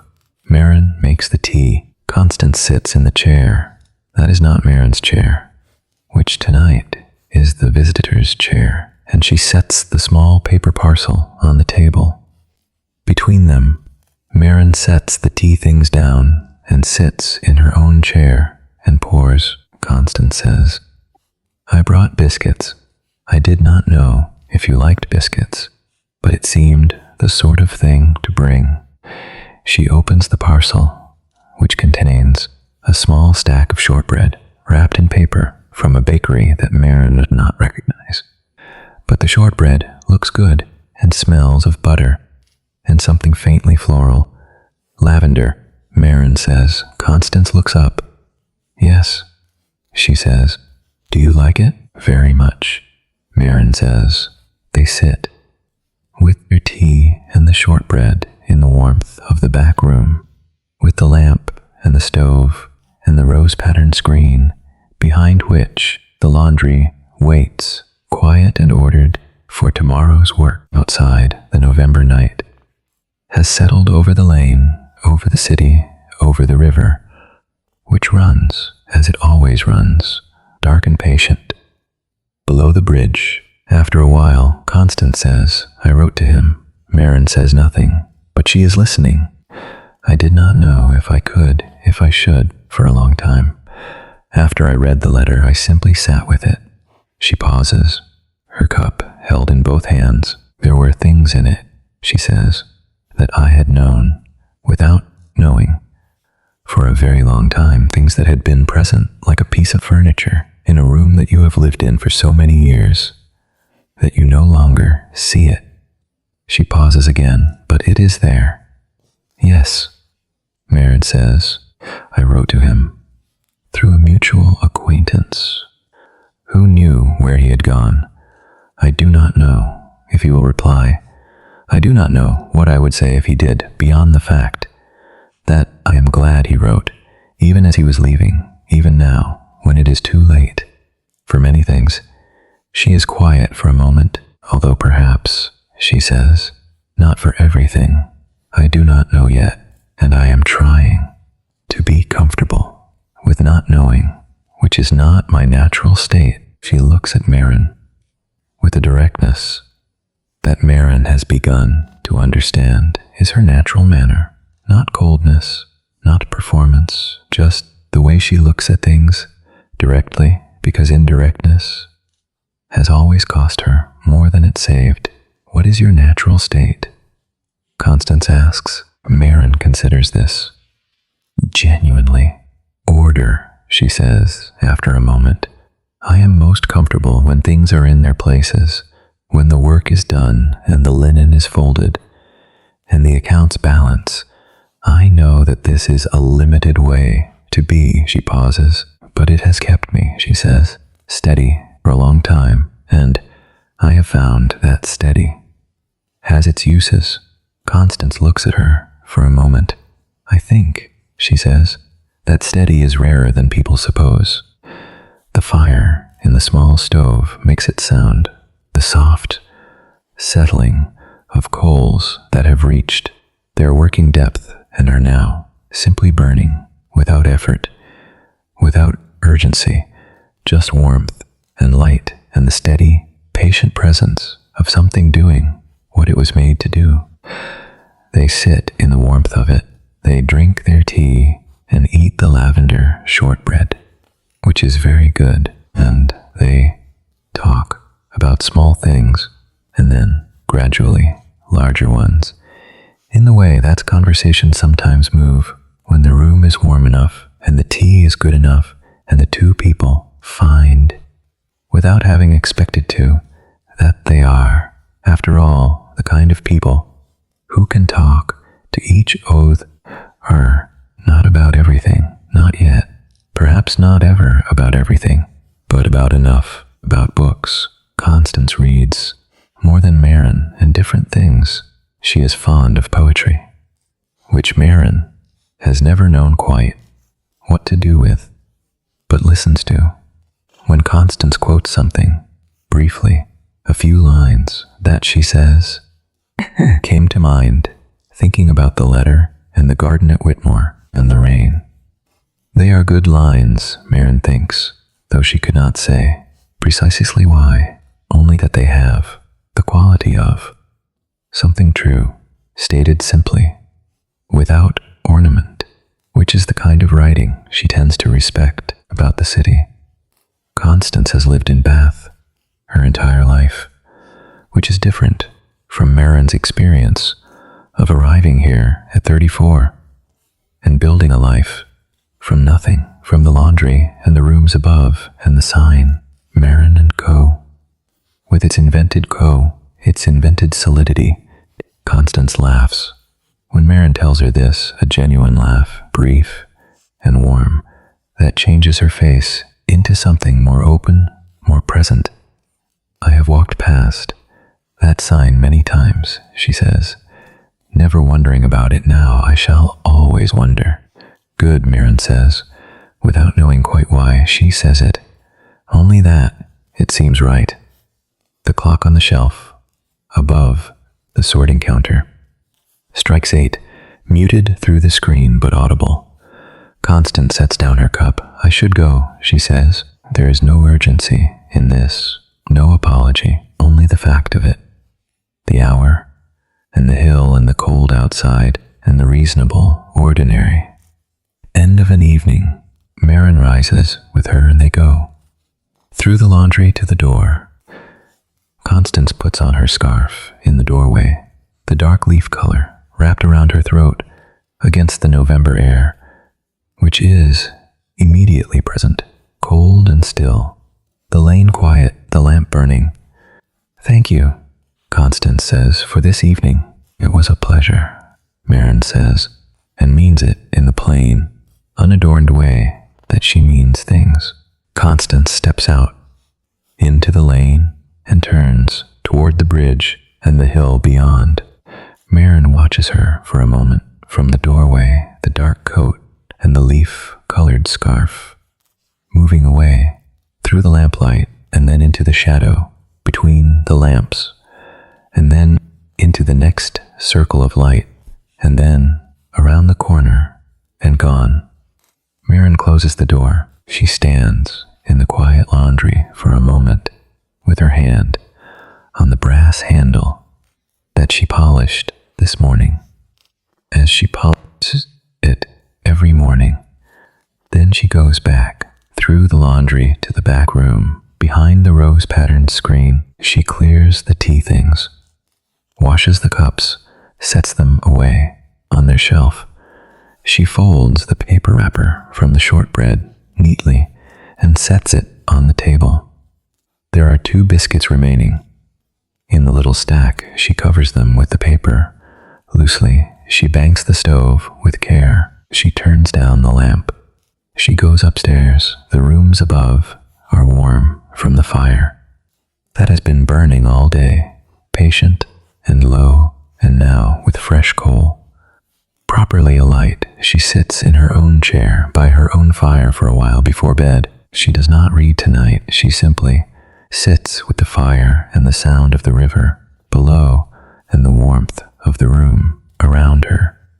And she thinks in the loose, unhurried way that evenings like this one permit, she thinks, that she has lived in this city for 19 years and worked in this laundry and tended the pockets of other people's garments with care and discretion and without any claim on what she touched. She thinks that sometimes the unexpected thing is not the letter or the sealed envelope or the 3 words visible in the fold, but the knock at the door afterward and the cup of tea offered and the lavender shortbread on the table between 2 chairs in the warmth of a November evening in a room that smells of clean linen and pressed cotton and the slow, patient work of years. She thinks that steady has its uses and warmth she adds to herself,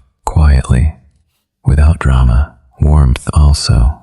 November deepens the way November does in the west of England, not with violence, not with the drama of storms. Those storms come occasionally, and when they do, the city hunches into itself, pulls its collars up and waits. But mostly, November deepens quietly, the light diminishing by degrees so small that you cannot on any given day point to the moment when it changed. Only that at some point, between October and November's end, the world has shifted into its winter register, and the shift is complete. The plane trees along the Pulteney estate are fully bare now. Their branches, the precise and complicated winter shape of things that have released everything unnecessary and stand in the clear, cold air, simply themselves, without the softening of leaves. Marin has always found the winter shape of trees more honest than the summer one. You can see what the tree actually is in winter, the structure of it, the decisions it made over the years about which way to grow and how and where. Summer trees are beautiful, but they are clothed.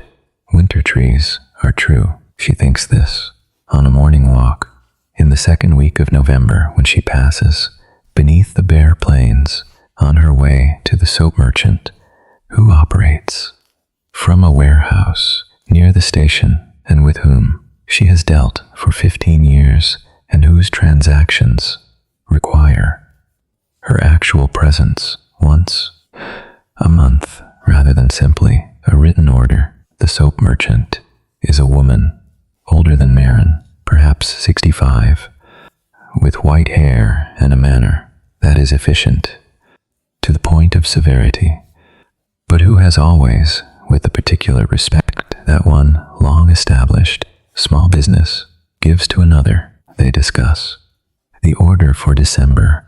The soap merchant has a new supplier for the bleaching agent.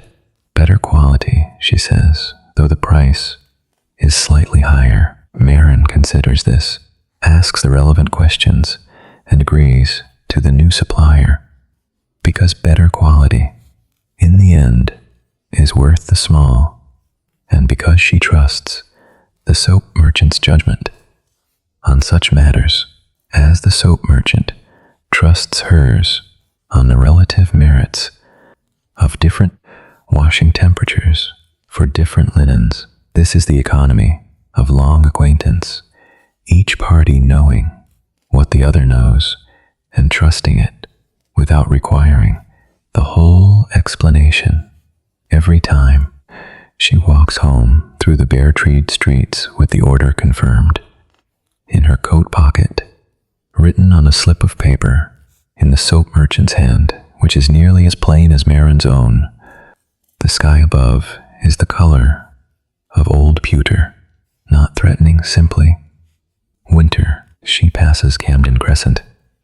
On her way back, she does not look at number 14 particularly, or rather, she is aware of it in the way she has become, simply aware of it, as you are aware of the places where people you know live, not consciously, but as a kind of background warmth, a knowing that someone is there, behind that particular window, going about their particular life. She does not know whether Constance has had a reply to her letter. She has not asked, and Constance has not said. They have seen each other twice more since the Thursday with the lavender shortbread. Once, when Constance stopped in the laundry on her way past for a brief exchange about nothing in particular, the sort of exchange that requires no occasion and creates none, only the mild, ordinary pleasure of a known face in the doorway on a cold afternoon. And once, on a Sunday, when Marin was walking above the city and Constance was also walking above the city on the same path, coming from the opposite direction, and they walked together for perhaps 20 minutes before the paths diverged and they parted with the ease of people who have established without discussion that they are each glad of the other's company. This is enough for now. Marin thinks this is in fact a great deal. The laundry does its work through November, as it does its work through every month, without preference, without complaint. The copper, heating and cooling, the mangle turning, the pressing, the linen folded and returned and received again in the endless, patient sigh, feel of other people's things being cared for and restored and sent back into the world. She finds a coin in the pocket of a gentleman's coat in the 3rd week of November. A coin she does not recognize, not English, foreign, older than the coat, by the look of it. She sets it in the dish on the sorting shelf without curiosity, or rather, with the mild curiosity. She brings to all hooch things a wondering about where it has been and how it came to be in this particular pocket of this particular coat on this particular Tuesday, but she does not pursue the wondering. She lets it be what it is, a mystery of the small, ordinary kind that life produces constantly and that mostly do not require solving, only noticing. She finds, in the last week of November, a pressed flower in the pocket of a woman's coat, a dark coat, sent for cleaning. The flower is very flat and very dry, and has been for a long time. By the look of it, years, perhaps many years, the color, which was once something bright, she cannot say what, has faded to the pale, uniform brown of all pressed flowers. After long enough, she sets it with extreme care in the dish on the sorting shelf, and when the coat is collected, she hands the dish across the counter without comment. The woman who collects the coat is perhaps 40, with a face that does not give much away. She looks into the dish and sees the flower, and her face changes very slightly in a way that Marin does not look at directly because it is not hers to look at. She simply holds the dish while the woman takes the flower from it with the careful, particular fingers of someone handling something irreplaceable. "Thank you," the woman says quietly to the flower, as much as to Marin. "You are welcome," Marin says to both. December comes.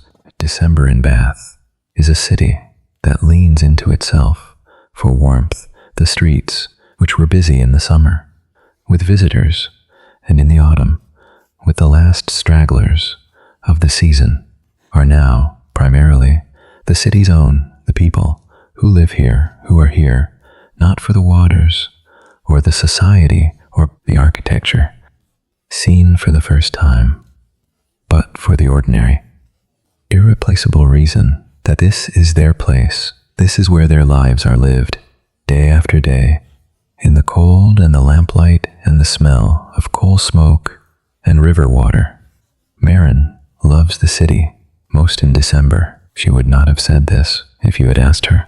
Before she noticed it, she is not a woman given to declarations about what she loves, but she notices it each year as December arrives and the city empties of its visitors and becomes simply itself. She goes to the market on the first Saturday of December, and the market has a different quality now. The stalls closer together, the sellers stamping their feet against the cold, the goods, winter goods, root vegetables in their honest earthen colors, apples from cold storage, good still, dense and slightly tart, woolen things, braided things, candles in a range of sizes, from the chandler, who always has the best candles and knows it and prices accordingly. She buys what she needs for the week and a little extra, as she always does, in December, against the possibility of bad weather that might make the market less accessible for a day or two. She buys a small Christmas pudding from the bakery because she has, every year, for as long as she can remember, bought a small Christmas pudding in early December and set it on the shelf in the kitchen and eaten it alone on Christmas Day, which she does not find melancholy, only particle her own. This year she buys a slightly larger one, without examining too closely why. She walks home through the December streets with her basket full of good things, her breath visible in the cold air, a small cloud with each step, each breath. The river, when she crosses the bridge, is running high. After the rains of the past week, dark and fast and full of purpose, going where it is, going without question, without hesitation. She stops on the bridge for a moment, as she sometimes does, looking down at the water, the surface of it constantly moving, never the same. Water, twice, but always. The river, always. This river, in this city, running between these stones, as it has run, for as long as the stones have been her. There is something she finds in this thought that is deeply restful. The river does not require of any particular moment that it be more than it is. It is simply the river, in this moment running, and in the next moment running, and in all the moments after that running, patient and without drama, and entirely itself. She walks on home. On the second Thursday of December, Constance comes at 6 o'clock, as she has come on the second Thursday of every month since November. It has become a thing without being made into a thing, which is, Maren thinks, the best way for things to become things. Constance brings this time not shortbread, but a small jar of honey from a market she passed on the way. Dark honey with a faint scent of heather, she thinks. She cannot be certain. Maren sets it on the shelf above her chair, where she will see it each evening. They sit with their tea in the warmth of the stove and the lamp and the rose-patterned screen. Outside, the December cold has settled firmly over the city, over the lane, over the river. But inside it is warm, entirely warm. Constance says, I had a letter. Maren waits. He is in Edinburgh, Constance says. He has taken a position at a firm there of some kind.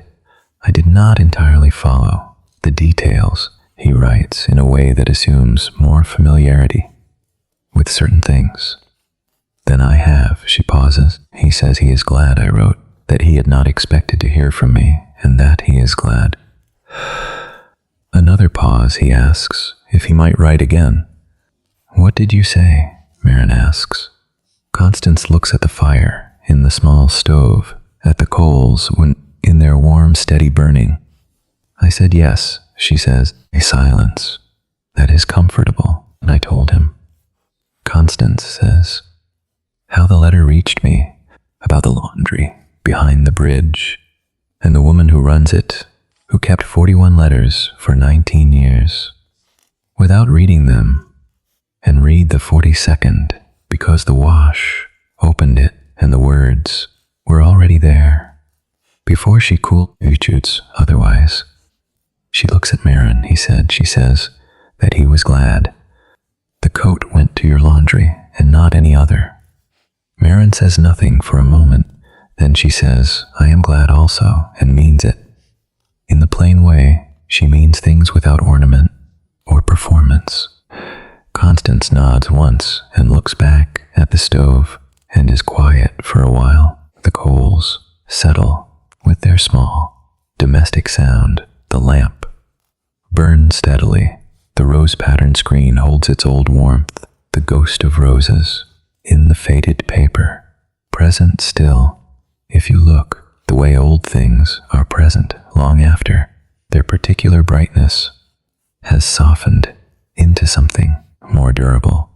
They drink their tea and talk about other things, about December and what the city is like in December when the visitors are gone and it becomes itself. Constance has known this city all her life and speaks of it with the familiarity that is different from the familiarity of someone who arrived at 34 and built a life from the laundry up. But both Maren often thinks are forms of love, the deep love of someone who has never left and does not need to know that this is their place, and the quieter love of someone who chose it after not choosing for a long time and finding that the choice once made was the right one. At 8 o'clock, Constance goes as she always goes, without drama, with the coat and the leaf-colored scarf and the brief, genuine warmth of a parting between people who are glad of each other. Marin holds the door and watches her go down the lane, into the lamplight and the shadow and the lamplight and the corner and gone.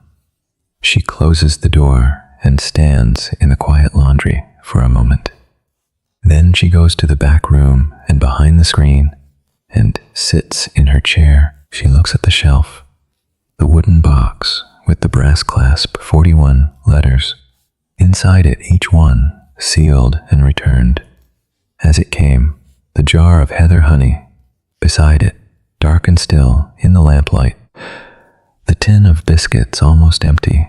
She will need to replace it on Friday at the baker on Cheap Street, and beside the tin, no longer there, the envelope that held the 42nd letter, which she kept for a while after delivering the letter itself, because she was not certain what to do with it. She put it into the wooden box eventually with the others, because it seemed right that it should be with the others, even though it is different from them, even though its address is gone and its seal is broken, and it has been through water and come out the other side different. But still, she thinks, a letter, still the casing of something that was written with care and carried a long way before it arrived where it was meant to go. Outside, the December night is very quiet. The lane is empty. The lamp burns. The river below the bridge is running still, as it ran this morning, as it will run tomorrow morning, and in all the mornings after that, patient and dark and without beginning or end that she can see. From here, she sits in her chair in the warmth of the stove, just beginning to bank its heat, contained and lasting. She is, she thinks, not unhappy.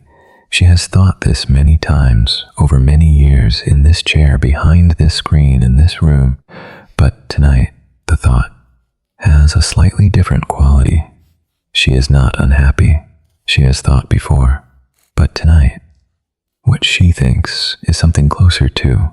She is glad, not for any single thing, not for the letter or the delivery or the heather honey on the shelf or the second Thursday of the month with the tea and the conversation and the ease of two people who have found, without planning it, that they are each glad of the other, but for all of it together, the 19 years and the 41 letters and the copper bracelet and the copper tubs and the warm weight of the pressing iron and the thin October light on limestone and the bare winter trees and the river, always the river, for the small, particular, unremarkable life that she has made in this city, in this laundry, in this room, which is hers, which is, she has always known, but knows again, tonight, more clearly enough. She closes her eyes for a moment. The stove ticks, the lamp burns. Outside, the river runs, and the city, which has been going about its own business all day and all evening, is quieting now, settling into its own night rest. The baker on Cheap Street, who will rise at 3, is asleep now, his hands still for a few hours from the work that will begin again before the dawn. The doctor on Brock Street has his lamp burning in the downstairs window, as always, so that whoever comes in the night will know someone is there. The lamplighter has made his circuit, and the chain of light is complete. running through the city lamp by lamp, each one its own small steady sun against the dark in Camden Crescent. Number 14, the lights in the sitting room are still burning, or perhaps, by now, have been turned down. The fire banked, the curtains drawn, and Constance is perhaps at her desk in the corner with the lamp writing, or perhaps she is in her chair by the banked fire, reading or sitting, simply sitting with the thought of Edinburgh and a letter that asked if he might write again, and the answer that was yes. Whatever she is doing, she is there behind the curtain window of number 14, Camden Crescent, in the city of Bath on this December night, going about the quiet business of her life, and somewhere much further north in the cold, clear air of Edinburgh, a man whose name Marin does not know has received a letter and read it and written back and is perhaps at this moment already composing in his mind the next one, and between them, between Edinburgh and Bath, between the letter that went north and the letter that came south, there is this city and this lane and this laundry and the woman who tends it, who reads nothing that is not hers, except once, when the wash made the choice for her and the words were already there before she could choose otherwise, and who is glad she thinks that they were. The lamp is very still, the flame barely moving in the still air of the back room. The stove has settled to its quietest note, a sound, below sound, a warmth. Below warmth, Marin breathes, and the city breathes, and the river runs. And this is the night of the 14th of December, 1883, in Bath, in England, in the West, where the winter has come, quietly and without drama, and the laundry behind the bridge is warm, and the work will begin again. Tomorrow, as it always begins, faithful and unhurried and sufficient, and the lamp burns a little longer before Marin turns it down and climbs the stairs to her room, to the fire. She will bank, and the cold sheets that will warm, and the river she will hear as she falls asleep, patient and dark and entirely unchanged by anything and by everything all at once. Now, dear listener, if you have been with Marin through all of this, through the October rain on the window of the laundry and the warmth of the copper and the 41 letters in the wooden box with the brass clasp, if you have sat with her behind the rose-patterned screen in the lamplight with the shortbread and the heather honey and the tea going faintly cool in the cups, if you have walked with her up the hill to Camden Crescent in the cold with the envelope in the pocket of the dark blue coat, if you have stood with her on the bridge and looked down at the river running high and dark and patient in the winter light, then you have been in Bath. You have been warm and still and attended to. You have been in a small room behind a faded screen in a city that breathes differently at night. And if your eyes are heavy now, if the warmth of the stove has done its work and the day, which was long, is finally gently letting you go, then let it. Let the light be quiet. Let the lamp burn low. Let the linen sleep in its folded order on the pressing shelf, patient and clean and ready for tomorrow. Let the river run where it is going, dark and steady. Below the bridge, below the city, carrying whatever it carries, without effort, without asking, simply, always, there. Let your breathing slow. Let your body sink into warmth. Let the day drift away like a letter into the right hands. At last, you who have traveled with Marin through this story, who have sat with her in the lamplight and walked with her through the lanes of Bath, you, too, as it should be. The work is done. The linen is folded. The letters are kept with care. The fire is banked.